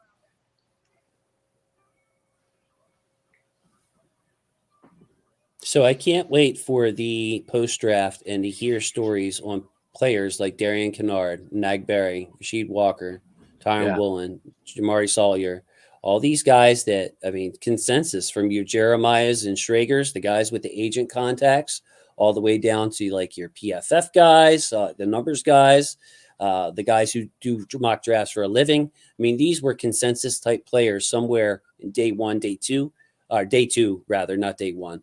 Second and third round picks. And here they are, getting picked over for guys like Ken just mentioned. Yeah, the two shockers to me are Kennard, who I think would be a great right guard. He's a tackle in college, but I think a great right guard, has all the traits, the length that I want. It's very positive. And Sawyer, who's played everywhere. Rasheed Walker, I hated myself for taking him in some mock drafts because I just didn't like him as much as I know you did, Jason. Yeah. So anyway, I'm very surprised that those two guys are still out there. And Woolen, Ken, when you run 22 miles an hour with your helmet on in a GPS tracker, there's got to be a guy like Coach out there just screaming to get that guy in his secondary. Give me that guy. I can work with him. He's 6'2". He's running 22 miles an hour. Coach wants him on offense. He's going to put him at wide receiver. Right. It used to be ours. Hey, we might need him. Just run deep. We might throw to you. We may not. Okay, pick is in for Las Vegas. It's Neil Farrell. Definitely not a pick I would think that competes with the Ravens' needs at all. So that's a good one. I agree. And my favorite run stuffer nose tackle in the draft is still available. And that was John Ridgeway, small school guy that transferred to Arkansas and just jump up in competition, did not bug him at all. So, I don't feel like the Ravens will add a nose tackle. I think that Travis Jones has got them covered, plus the depth guys that played pretty well last year. I think, Mack and McKenzie, didn't notice too terrible of a drop off when they got in there. They did well. So if we're going to add a defensive lineman, I would expect it to be more of a 3-tech, wouldn't you guys say? Or we're pretty much done with defensive linemen? No, 5-tech, not a 3 or 3-5 versatile. But I'm with you, JW. That right now, one of the issues with the Ravens is that Matabike, who's their best young lineman, is not so great that he couldn't be replaced, but he also plays the most common size and shape pool for defensive linemen, the 3-tech. Mm-hmm. And so, you getting a tall guy at 5-tech would be nice, to slip in after Campbell is done. Do you get the sense, by the way, that Campbell's deal is a 1-year deal or a 2-year deal? It's a 2-year deal, obviously, in terms of what it is. I agree, Coach. Yeah, I'm with you. I think he's an insurance. He's an insurance to coach, mentor, play that last, be that fourth quarter guy and the playoff guy. Yes. Right. Yes. Now limit his workload. Allow him to eat when it's time. Well said. I like him over the nose too. On passing downs. Those young still guys, a lot to handle. they probably had them tight buttholes in those clutch situations, and you throw Calais in there and let him handle the clutch because the pressure won't bother him. There you go. Man, I mean, he almost single-handedly won. What was it, the Indianapolis game, other than the Justin Tucker thing? But I mean, Yep. the sack, the back-to-back, the sack and the blocked field goal. Okay, so He's New just England just picked at number 127. They took Pierre Strong, a running back. So that's definitely positive, I think, for the Ravens. And the Ravens are on the clock at 128 here and at 130. So let's start at 128. Who do you guys think it is? Go ahead, guys. I'm just Anagbare updating my gives you board. the 5-tech. Anagbare gives you the 5-tech, in my opinion. Some interior pass rush with him as well. I'd go with Anagbare too here. I think an edge and receiver, at either one pick, because they're so close together. Right. And with the receiver, like I said, Dubs, Shakir, Melton, Austin, if they want the jump ball guy, Ross. So I'm going to wait for next pick to take the receiver because there are more than one I like. Nagberry and Sawyer at some point is just too good of a football player to have out there, man. Like, can you afford to take a third lineman, Jason? I don't know, Ken. That's a great question. He just sticks out to me on this board. Him and Woolen. Who's the backup left tackle? Because it's still not Fa'alele, right? I mean, who's the backup tackle right now? I mean, they're not going to. I doubt they draft another tackle. But Moses probably, even if they drafted Sawyer, would be the guy. So at least I would think so. Okay. The pick is in, and they're still on coverage here, so we should be going to the podium in just a second. Ravens didn't trade it, so they didn't reset any value of this pick. And it just came up. Kohler, tight end. Okay, that's a good one. Certainly one of the tight ends. You liked him, JW. What did you like about him? I'll bring up my notes. He has a lot of the same traits that Mark Andrews does. I'm not going to say he's going to be Mark Andrews. That's kind of that's going too far, but he can be a poor man's Mark Andrews. And I am concerned about Nick Boyle ever being effective again.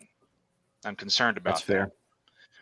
So I think this could very well end up being your tight end too, with Project Pat in effect being your blocking tight end. So tight end was a position where I actually put a pick number because there's so many in the fourth round where I would feel that it's good to take this guy since the Ravens had so many picks in this range. And my number on Kohler was 135. That if they could get him for 135, that would be okay. So getting him at 128 is probably not a bad reach. The problem is I liked Likely better and I liked Ferguson better. And I guess with Kohler, they're getting a different type of player as well. And you're probably right when you look at Boyle and you say, we got a plan for the future. I'm going to pick at JW just a little bit on this. I do not see Kohler as a Mark Andrews type. Not close. He's 6'6.5", and he plays like he's 6'6.5", 252. He's a little bit thinner than Andrews. Arms, 34.5-inch arms. That 6'6.5" works against him tremendously when he's trying to block. I don't see him as a wide tight end. I know he was asked to do some of that at Iowa State, but he's very tall, very long, big hands. The ball disappears in his hands. Like I said, he's more of a receiver to me, and that's what I was saying when Coach and I were talking, where you asked the question to Coach. I see a receiving tight end, and that's about it. But a very good one. The only tight end I had higher on the board was Likely, and I agree with you, Ken. I had him in that. He was number 114 on my board, so he would have been the guy I was looking at later this round, next round. So the value is decent. You know what I mean? It's decent if you want to grab a tight end right now. Not a bad player. I think he's got high receiving upside, and I'm not as big on his blocking as JW. Decent. Well, my note here is he's a willing blocker. He needs improvement, but at least he's willing to try. That's my note. There you go. There was something about him that I like what he could bring to the table in level 2 as a blocker. So if he's run a route and you have a run play, or he's a part of a play action and it's an option play and he runs, I think he's a guy who can really help you there in terms of keeping his feet. Generally speaking, tight ends, a little quicker, a little bit better 3-cone, are going to be better than offensive linemen who tend to get very lungy in space. And it's one of the things, even good offensive linemen end up getting lungy in space, and they don't like it. And it takes someone with a little bit of a dance move in them, like a Boykin, to be a good blocker in level 2 and 3 and keep their feet regularly. Absolutely. I have a. Go ahead, buddy. You freeze. Sorry, yeah. I have a note here. I try to put weight towards games against their competition, better programs, trying to find matchups against other NFL caliber players. And he had a pretty good game against Baylor, which features a lot of NFL caliber secondary players. Okay, so Ken, we have another pick in. If you wanted to go ahead and announce that. Jake Ferguson from Wisconsin goes to Dallas on the very next pick. There you go. So we got our guy ahead of Dallas. Take that, Dallas. Take that, Dallas. That's a payback from Travis Frederick and Des Bryant and somebody else I'm thinking of. But yeah, I wanted to go and just go to our commenters for a second, Ken, if I could. Sure. It looks like there's a lot of love for the Charlie Kohler pick. Looks like the people in this room like it. Charles Davis on NFL Network apparently loves it. Slot tight end, wide receiver tight end hybrid. He's being described in the comments. And there was also some questions. Do we need insurance if Derek Wolfe can't make it back? So that's going back to that defensive tackle question on the 3-5 tech. Yeah. How does that factor in, guys? In my opinion, they're already factoring for Wolfe not to play. He'll stay on the team this year because there's no value to cutting him, but he might literally be on IR the whole year. They might not even try to sneak him onto you can come back IR, meaning they have to get him onto the roster for that and cut somebody else. So we'll see how it plays out with Wolfe. I think there's probably better than a 50% chance he never plays again. Wolfe at 3 tech. I don't think it's a problem because they have Madubuike and they have Washington. Wolfe at 5 tech, there is a problem because they have Campbell and I don't know. The 5 tech position does not have many snaps in the NFL anymore because you don't play a 5 tech. Actually, that's not true because the Ravens play some jumbo nickel, but they still don't play that much between base and jumbo nickel. They don't play that much in total. To get a lot of 5 tech snaps created. They play more jumbo nickel now. Oh my God, this is really going to shock people. A puncher Jordan Stout, to right? the Ravens, and it's Jordan Stout. It's not Ariza. How did I guess that? There you go.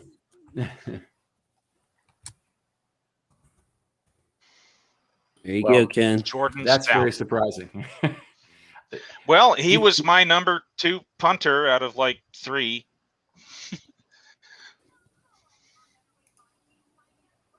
Let me ask a question. Yep. Have we picked a wide receiver yet? You know the answer to that. If by Charlie Kohler, then yes. But otherwise no. There's a number of tackle eligible possibilities with Falele, I suppose. You don't want to. It's a wide receiver. I think it's too soon for jokes. I'm guessing from Coach's reaction to that. Ooh, I'm with him. I'm with Coach on that. It's part of the reason that I was down on the Linderbaum pick is that, man, Linderbaum's going to be a good player, maybe a great player, but I like some of these centers that are going day 2, day 3, and I didn't like the receivers that were going day 2, day 3. So. You get a Jahan Dotson and a Dylan Parham, that would have really changed the need base of this team. But yeah, we're gonna have to go out and sign somebody now.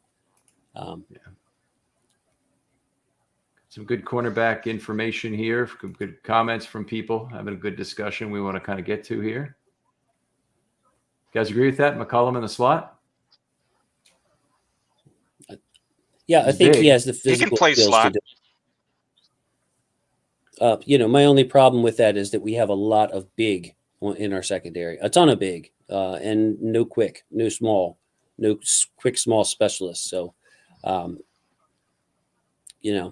a tough call. But yeah, I wanted somebody that can match up or complement Brandon Stevens or Hamilton or Chuck Clark or a Kayvon Seymour.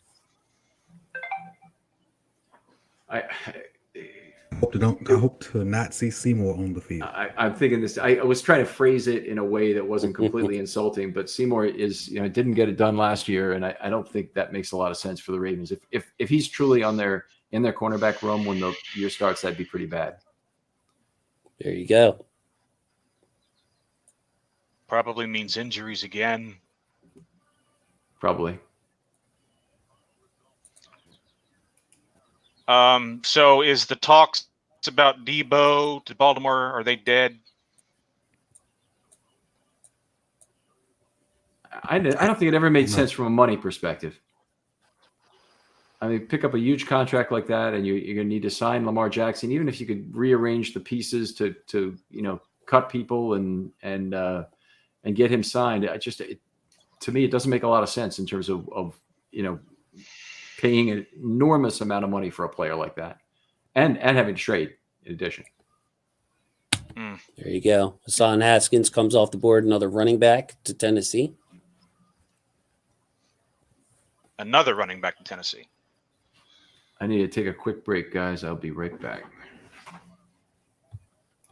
Hit the comments, one of y'all, please.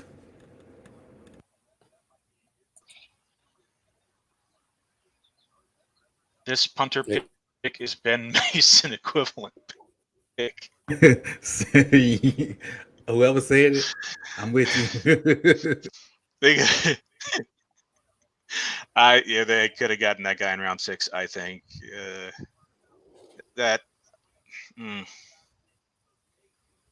Yeah, there's a lot of wide receiver talk here, and it's justified. I mean, where's the friggin' wide receiver? I have a feeling EDC loves another wide receiver we had no idea existed. All valid thoughts, and yesterday I brought up the, I think Odell Beckham Jr. fits here. I really do. I have no idea if that's if he himself is on the table, but I have a feeling a free agent wide receiver, somebody Ravens have been in talks with after this draft, and a deal will be announced soon.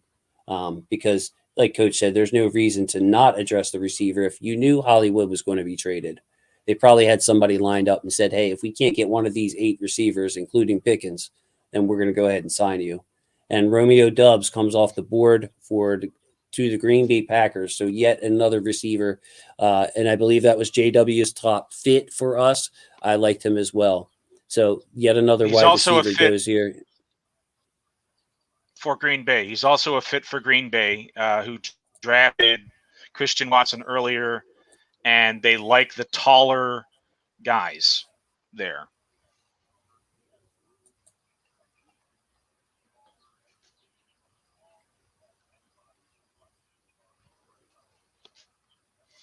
As far as the free agent wide receiver, there are a lot of people on the RSR board who would crap a brick if OBJ was signed by the Ravens. I think that they could leverage his animosity towards Cleveland and be able to play them twice a year. At least for a little while before he gets upset about something. But more likely, you're probably looking at Julio Jones or Jarvis Landry.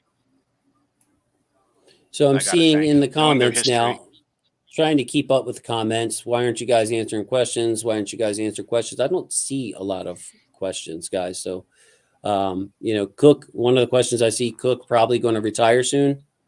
I think that's probably on the table unless they redshirt Jordan Stout. And if a matter of fact, another punter has just come off. Our guy, Jake Vogel's guy, Jake Camarada from Georgia. Hmm. So our guy Ariza, not even the top punter, not even the second punter. Shocker. That really Yeah. shocks me. Generational leg. So I'm scrolling for your questions. Trade for Debo. I think we've addressed that. How much do we save if we cut Cook? I believe it's about $1.5 million after you replace him. I will tell you in a second. I think his overall number is like 2.5. But of course, you got to replace that player. So what do you think about this comment? Andrew McFarland says, doesn't think DaCosta thinks we still need an edge. It could be. Like I said, I mentioned the kid from Notre Dame, on top of Bowser, on top of Pressure Daddy, on top of Ojabo Late. Maybe not. At this point, it's really about where they think the weakest position group is, and trying to add somebody to that room for competition. So corner, wide receiver ahead of edge in your mind right now. Yeah, I think so. Okay. Hey, But I JW, don't think if you there's much would. value at receiver left. JW, go ahead. I think it has everything to do with when they expect Bowser and Ojabo to come back. And Achilles surgeries people are coming back faster than ever from Achilles surgeries. Eric DaCosta himself has recovered from an Achilles surgery, and he stated that he was running after about 3.5 months. It seems to me that he is optimistic about both of them playing the majority of the season, if not all the season. I think that's very optimistic. Could be misguided, but I think that's where their mindset is. Suggs did return in 5 months from things. Spencer Burford gets picked, by the way. Okay, that's definitely a name that had been mentioned as a potential tackle, but probably in my mind goes to guard in the NFL. Had the guy who did the show with me, Jake Ellenbogen, I really liked him, and he was up there on his tackle list. I don't remember 7 or something, pretty high. So for the Cook question, his cap hit this year is $3.1 million. By cutting him, we would save $2.1 million, but of course you have to replace him. So by cutting Cook, it's only going to basically 1.5. clear up. Yeah, there you go. So it's not saving much. It'd be more of a move to the future. They must love Jordan Stout and think that he's the question for the next 15 years. And if they have him, obviously they have 4 years of very cheap play. It's not just 1 year of cap savings. It's several years of cap savings on your punter there, because you got to pay Cook a vet amount. Plus Cook makes more than the vet min. Go ahead, JW. Stout had a stupid long punt during the Senior Bowl, something like 85 yards, if I remember correctly. He's somebody I know about from Penn State. A little surprised that he went ahead of Ariza, but that could come down to how comfortable he is as a placeholder for the kicking god. So, question from Sebastian Beza. What do you think of the Travis Jones pick? I watched the live stream yesterday, but you guys didn't talk about him much after the selection. I liked him probably a little bit less than Jason because I thought they could trade down from 45 to get him, but I was shocked that he was available at 76. So I thought maybe 50, 55, they could have him. Jason, you had him ranked higher than anybody. Tell us what you loved about him that really made it worthwhile. Sure. I mean, he was the third ranked interior defensive lineman I had behind Jordan Davis and Devontae Wyatt. Mm-hmm. And what I love about him is I don't think he is strictly a nose tackle. I think he's a 3-tech. I think he can play nose. He's big enough, strong enough. But when you watch his hand technique and the way he's able to walk people back, extend with those long arms, a man that has size and some mobility, I think that he is the kind of interior pass rusher that will get you 3 to 5 sacks a year. And it may not sound like much, but 3 to 5 sacks from a D tackle position is like your 8 to 10 sacks from an outside linebacker. So interior rush, great against the run. I just think he's an awesome football player. And I think teams valued him low, seeing him as a run stuffer. I don't think he's just a run stuffer. I think he is more than that for this team. Physical freak. I am a little bit down, Jason, relative to you on the NT/3 versatility. I just don't find that as useful to the Ravens. Yes, Brandon Williams could do it, for example, but it's just not that valuable to be able to move to 3. That's usually a place where you want a dominating penetrator and a player who can help you in other ways. Anyway, I dominating one-on-one player. Let's put it that way. With Travis Jones, I'm looking at him as a nose. He's got a 733 3-cone, which is amazing for a big man, 490, 240. Lots of things he does well. The thing I love most about him, he played 53 snaps per game in 2021. If you know about interior defensive linemen, how they get rotated, that's a remarkable snap quantity for him. I think he will benefit from an NFL workload. So when you see Joshua Williams comes off the board, by the way, to Kansas City. Yeah. Ugly one for you? Yeah, I just love them. I mean, Fayetteville State, so you don't know what you got, but I thought he could have been a slot corner, another big slot with some quickness there. Yeah, I liked him. I did. 6'3". Yeah, that's a big slot. Big slot, man. Yeah, 4'5" guy, but I think he's quicker than his testing numbers indicate as far as that lateral agility. Yeah, I just liked him, and it hurts seeing him go to the Chiefs. I don't like players that I personally like going to the rival teams. Just to finish off, Chanel too. Go ahead, Ken, on Travis Jones. Yeah, just to finish off on Travis Jones really quickly. If a guy who has that high a snap count, who moderates to an NFL workload, probably is going to improve his pass rush. And so that was already something where Travis Jones was on the verge of being pretty good at it. He had 4.5 sacks, I think, last year. Definitely could be somebody who is able to maintain that level at the pro level, because we'd expect his pass rush not to be as good there, but with a slightly lower workload. Ravens, extremely rotational. They do a great job of managing snap count on the interior. I listened to something this morning that said he played 70% of their snaps. That's right. Sounds about right. So 330 pounds, we'll just call it, maybe in season, 330 pounds playing 70% of the snaps and playing just as well in the four. Again, that's why I see him as a 3 tech that'll get you 3 to 5 sacks a game in the Ravens system. Just a player that I loved. And really, okay, if you don't believe in his pass rush like I do, and you say, well, we got a Brandon Williams type player at pick 76 with maybe a little bit right. It's not a terrible pick no matter how you look at it, but I love the upside of the Travis Jones pick. I would say at this point, other than Hamilton, probably my favorite pick. Cordell Volson from North Dakota State. Now that's a football factory. Is off the board to the Bengals at 136. Too bad. I don't want to see them, have a reliable offensive line. But he's on a lot of boards. He wasn't anywhere near my top 10. I'm sorry, JW had a point. Sorry. I freaking love the Travis Jones pick. I love it. That was like, I was talking to people, who's the one guy that I want, like regardless of round. And I said, Travis Jones in round 2, please. And they got him in round 3. And I am ecstatic about that. I am with Jason in that I certainly believe he can play 3 tech. If need be, there's going to be some Ravens fans that are going to roll their eyes with when they see Michael Pierce and Travis Jones on the field at the same time. Mm-hmm. But he can dominate one-on-one. He really can dominate one-on-one. He forces double teams against him. And the workload you were talking about that he had, he started out as a guard and switched over to the defensive line at Connecticut. And he was like the only guy on their defense. I mean, everybody was game planning against him.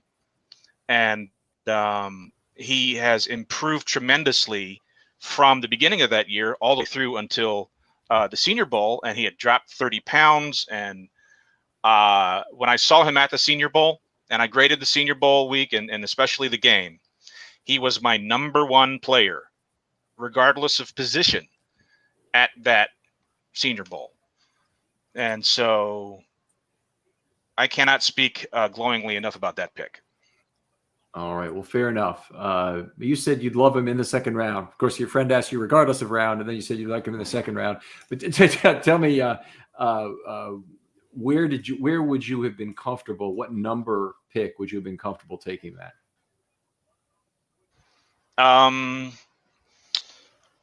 Probably trading up to about 37, 38, Okay. early second round. All right, that wouldn't have destroyed me, but I would have figured it for a reach there. I liked their chance to have him drop a little bit from 45. So Jason and I diverged a little bit on that, but you sound to be more in the middle in terms of your valuation of him. I think a good point from Troy here, one of our good friends on Twitter and of the show. The punter we got has an amazing 53% rate inside the 10. 53% of his punts die inside the 10. So obviously there's some, all right, where is he punting from? And it could be a misleading stat, but that number is so high that there's some teeth to that pick. That's even if inside the 10, I don't care if he's punting from the 35, that's still fantastic. Yeah. It's really hard to do. All right. Someone on Twitter mentioned DK Metcalf for us. Any thoughts on that? If we could pull it off, I love it. So most of the craziness this NFL offseason seems to be centered around the wide receiver position. And NFL teams appear to be struggling, trying to figure out what the market is going to adjust to. Not to mention all these receivers from 2019 appear to have the same agent, and this agent appears to have the same strategy for all of them, which is to get them traded to the team that will pay them the most money, and this includes Hollywood Brown. So I would like to see DK. I really would. I would like to see Terry McLaurin, who I've seen that name as well floated around. But it doesn't matter who it is. In this case, the Ravens are going to have to pony up the money. We're going to have a Will they talk. pay a wide receiver? We're going to have a talk about this as this goes on, because this becomes a franchise building question. And it may be, if you don't want to pay wide receivers, just keep drafting them, because it doesn't. You're better off paying the draft capital than the dollar amount. And I really don't see it in terms of the dollar amount for a lot of the contracts we've seen this offseason. They're ridiculous. And when you lop on, the Tyreek Hill money with what they had to trade to get Tyreek, there's no way it would have done it in a million years. Would not have made that move in a million years. Okay, I agree with you to keep drafting them, but you can't draft them in the 4th, 5th, and 6th. You got to get one first or second, third, then the next year maybe one first, second, or third. You can't just put them all on the back end. You got to have some stars in there for them, at least for that rookie contract. Okay, so I want to tie everybody's thoughts in together along with what I'm seeing in the board, which was a question of why I keep mentioning going back to Odell Beckham. Number one, it's the salary thing. He is not going to break your bank. As a matter of fact, he's not going to be here for the start of the regular season. Number two, he is a veteran with high upside. So there's no receiver in this draft that is anywhere close to the skill level that you get with Odell Beckham. So you get yourself a veteran, you get yourself where you can see what you got with Prochet, Duvernay, Wallace at the beginning of the year, and allow a potential superstar to work his way in on a 1-year deal that's not going to cripple your salary cap. So you get the experience, you get the upside, and you don't have to pay the price. That's why, as someone asked in the comments, why I keep bringing him up. What's your number on OBJ? What is your? That's the only thing that matters here, because I agree he could help the team. What's your actual number you're willing to pay for OBJ? How much cap are you willing to eat in 2022, or put on the credit card for future years to have Odell Beckham around in 2022? Bailey Zappi of New England. Sorry, just picked him. No, yeah, that's good. That's quarterback there. So, Ken, I'm looking at somewhere where when it's all said and done, it's only going to cost us about $3 million towards the cap. Okay, I could do that. And how many games are we getting for that? 10 games?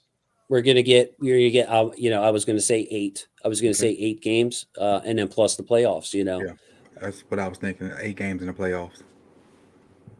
So that's where, thank you for allowing me. I know I kept having questions. I kept seeing them in the thing about why I keep saying Odell Beckham.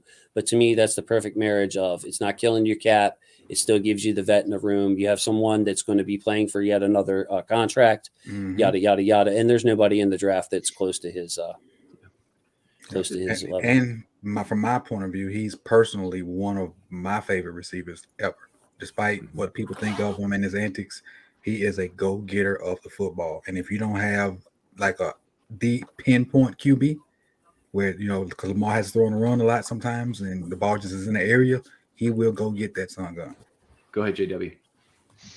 I do not equate Odell Beckham Jr. with someone like Antonio Brown. I think he's far less a problem, and I'm kind of on board with Jason's line of thinking here. Is there a risk that Odell Beckham becomes the worst version of Odell Beckham by coming to Baltimore and having the offense be extremely run oriented? And by the way, Shipfell has a question I think relates to this closely. We all agree then I think there is a risk involved. I don't know what you do about that. Could a clause be added to the contract that you're not allowed to make negative social media comments about about the team's offense? I think the only way you can not have those comments is to have a coordinator that's willing to adapt, or have a new coordinator. Okay, so here's the thing, Coach. The Ravens have a historically successful offense in 2019 and 20. If this thing is Dobbins going for 1,500 yards, that's not going to happen. But they could have two guys go for 800 yards, another guy go for 400 yards, and Lamar Jackson go for 900 yards, and they could set the all-time record again for rushing in a season. And I think that, if that's happening and a receiver is unhappy on my team, I'm really unhappy with that receiver's unhappiness. It's time to shut the fuck up and block. That's that's the time of day when that happens. I strongly disagree. Because you're not going to get that without somebody that can take it over the top. You're not. What again, about the the 2019 Ravens? That was the end. The NFL adjusted. We're not going to have that type of success running those same exact plays. I wouldn't.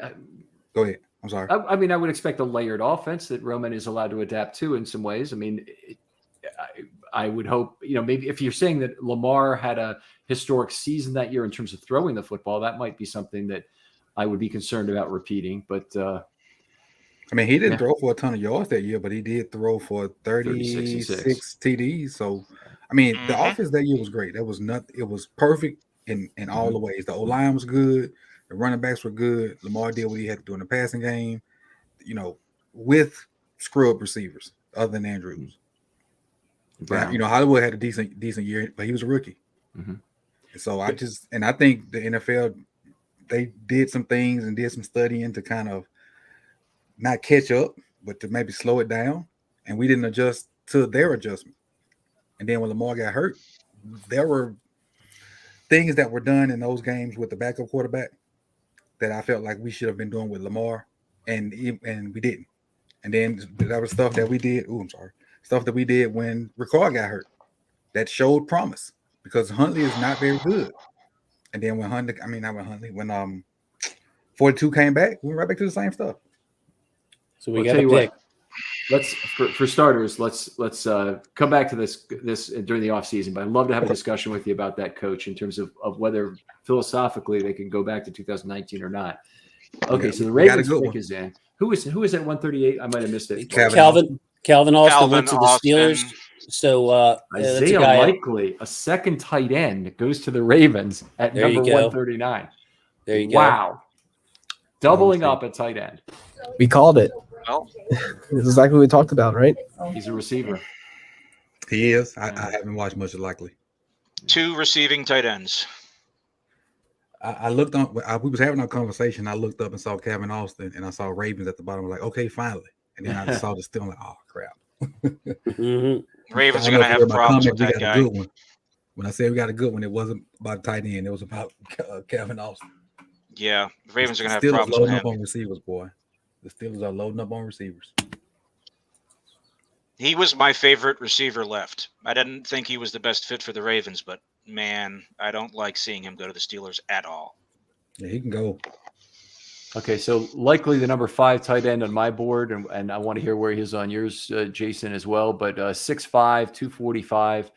He's really a inline and Y tight end and not a moving chess piece. He's a guy who wants to run routes, has a little bit of wiggle at the top of his routes. I thought he tracked the ball very well, Jason. I don't know what you saw on that. Arms are a little short for his height, but he is a reasonably sized tight end at 6'5", on the probably the slight upper end. Big mismatch in the Sun Belt. And I'm watching a lot of highlights when I'm watching the Sun Belt. So not every play necessarily. But anyway, what did you think?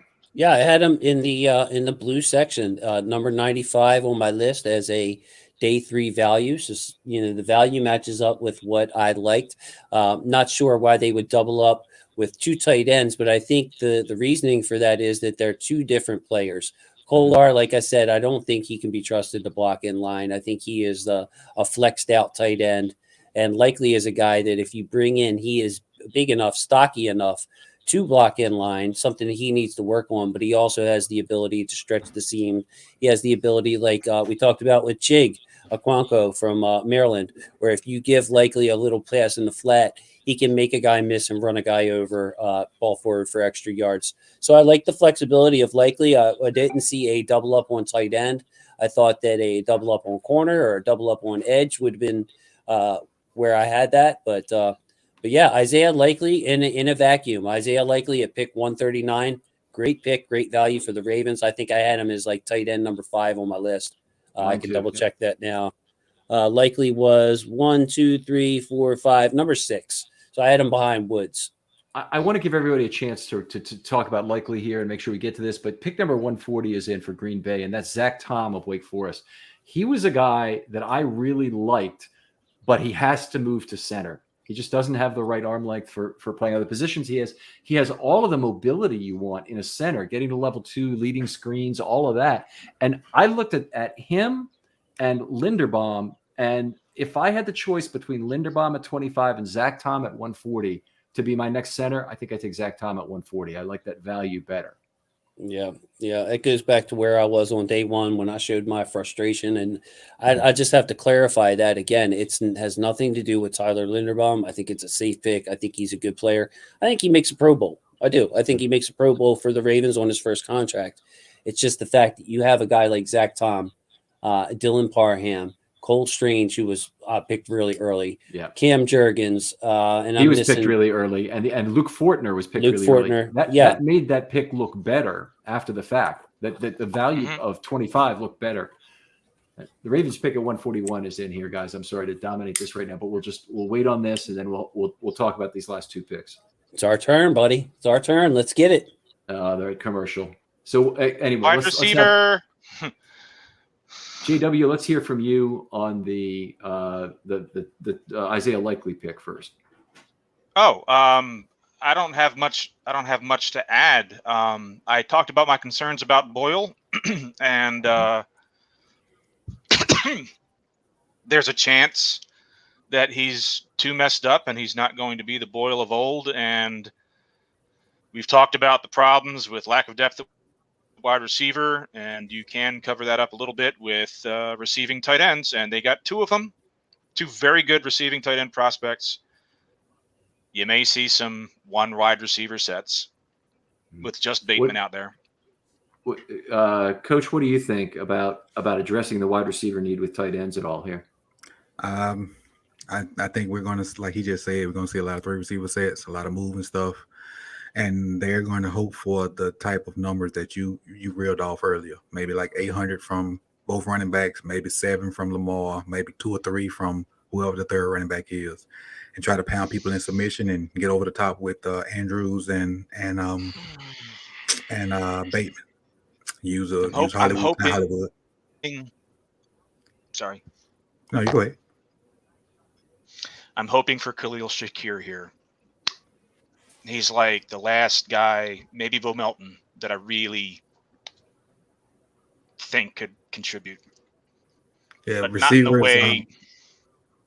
I'm sorry, receiver-wise, I really lost faith in. I mean, even if they go get Justin Ross, it is what it is right now. I get the message. I now get the message. Yeah.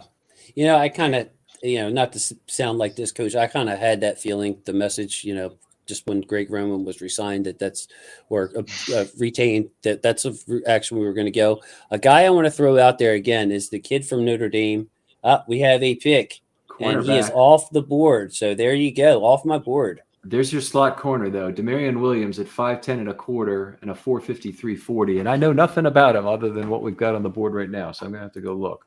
Me neither. Kid from Houston, it looks like, off the radar. So they go back to Tyus Bowser's school.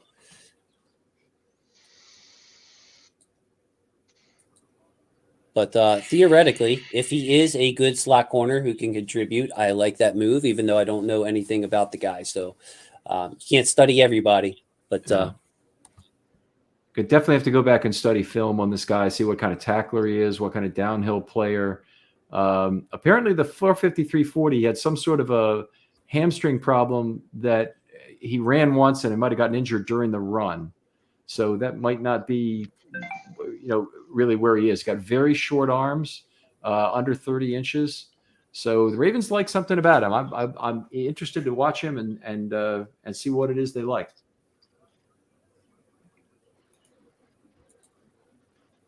Just going to have to give him the benefit of the doubt, I guess. I don't like the pick with some of the other corners that are on the board. So no second edge the whole draft. Boy, this they're not really helping their case in the re-signing of Lamar. No. That's the big elephant in the room there. They're not helping their case. And we've gotten great value in this draft. Don't get me wrong. We got great value. But my concern is keeping the one guy on the team that we can't do without. And they're not making a case for that. I'm really disappointed that they didn't get much to help. I mean, they built the wall. We did complain about building the wall, and that they did that. So it's not all lost, but I think they're banking on him being Superman too much. You know what, Coach? And I think that there's some real validity to that. I mean, I'm even hearing from my wife who's out of town. What are we doing for Lamar? Why Hollywood's gone? Who do we replace him with? I really think, though, Coach, and maybe this is just me being naively optimistic, but I think they're looking for a vet in that room. I really do. I don't think they want to add another young guy to the plethora of young guys they have there.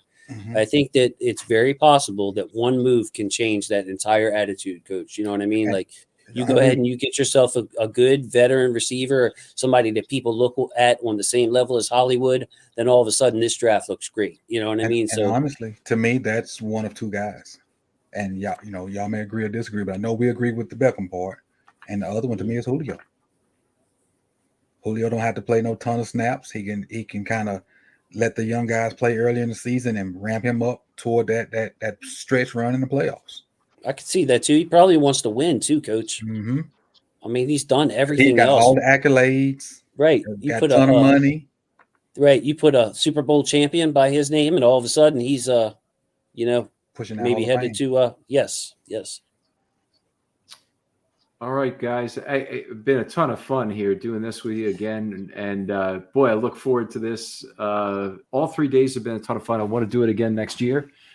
Folks out there, if you would do us a favor, hit like and subscribe just so we get a little love from the channel here. We're not making any money on this, but we do want to be connected to our other work that's being done. And really appreciate you joining us. Some great questions, some great comments from the people in the comments section. All the panelists here. It was great having you on, Jason. You've been here all 3 days with me. Same with you, Coach. JW, thanks for coming in today. And Alec, really appreciate all the trade analysis, particularly on day one there. That was a complex day. Yeah, it was a lot of fun. Yeah, I just want to say thank you to Ken and thank you to the guys, everybody that joined us, especially Coach who's been here with us the whole time. Please support Coach's channel, Sip to Tally on YouTube. Great breakdowns. Please feel free to support my channel at Huddle It Up Films on YouTube, and reach out to us on Twitter. All the great interaction we had. Wish we had someone dedicated to it, or I wish I could have paid more attention to it. So I apologize if I let anybody else down out there, but I do love interacting with you all in the football family. So just nothing but good things to say from top to bottom. Let's keep this going. Let's interact. I can't wait to see Coach break down some some of these prospects. And he said yesterday that he's going to focus in on Tyler Linderbaum in a power gap when power gap runs. So let's see how he fits into the system. Let's see him on some running plays that the Ravens may run. So make sure you pay attention. Go over and subscribe to Coach's channel and support that man and all the work he does for us. Coach, I'll be looking forward to doing a breakdown with you on Linderbaum when come Monday or Tuesday. When did we agree? I've got it on my schedule, but really looking forward to it. Yeah, I'm excited. I got some clips. I'm going to start pulling them off later on today. Hamilton will be up first, probably sometime tonight, and then me and you gonna get with Linderbaum, and then we just go in the draft order. The way we picked them is the way I'll try to get them out. Sounds good. That'll be something to look forward to. Again, Sip to Tally. Make sure you take a look at his YouTube channel and subscribe there. Hit me up on filmstudybaltimore.com and at filmstudyravens on Twitter. And if you have an idea for a show, I love to have people on. It's almost like an open mic concept. I really want to hear from you. If you have analysis, that's great. If you just have a thought about how franchises should be built or whatnot, I love that kind of topic too, and chew the fat on that. DMs are open. Contact me that way. Alec, you're starting a rebranded thing pretty soon here. Can you talk about that? Oh, it's a big leak. Big leak. Yeah, but it's coming soon. Okay. You'll see. You're on a job in LA. Yeah, we are probably next month. You sound like you're there watching the bride get dressed or something. Did they Poor let you on the Alec. run for that? No, they're just catching up. I don't ever work Okay. like that. Poor Alec. I don't know why you just laid there, bro. And I would have went outside, man. I just would have went outside. That sounds like too much It's raining. responsibility. I would have stood in the rain before I would listen to women talk about a wedding dress for 4 hours, man. You guys, you're a trooper, sir. You're a trooper. JW, you can see he's at 25_Nuggets on Twitter. He's on the RSR boards, I know, as well. So lots of places to talk football with him. Anything else to plug, JW, while you're here? Not sports related. So I'm good to go. Thanks for having me for kind of a impromptu tag along for this exciting round 4. Appreciate having you and everybody here. Lots of love to everybody, and we'll see you next year for the same kind of setup. Take it easy, guys. Love you guys. Football's family.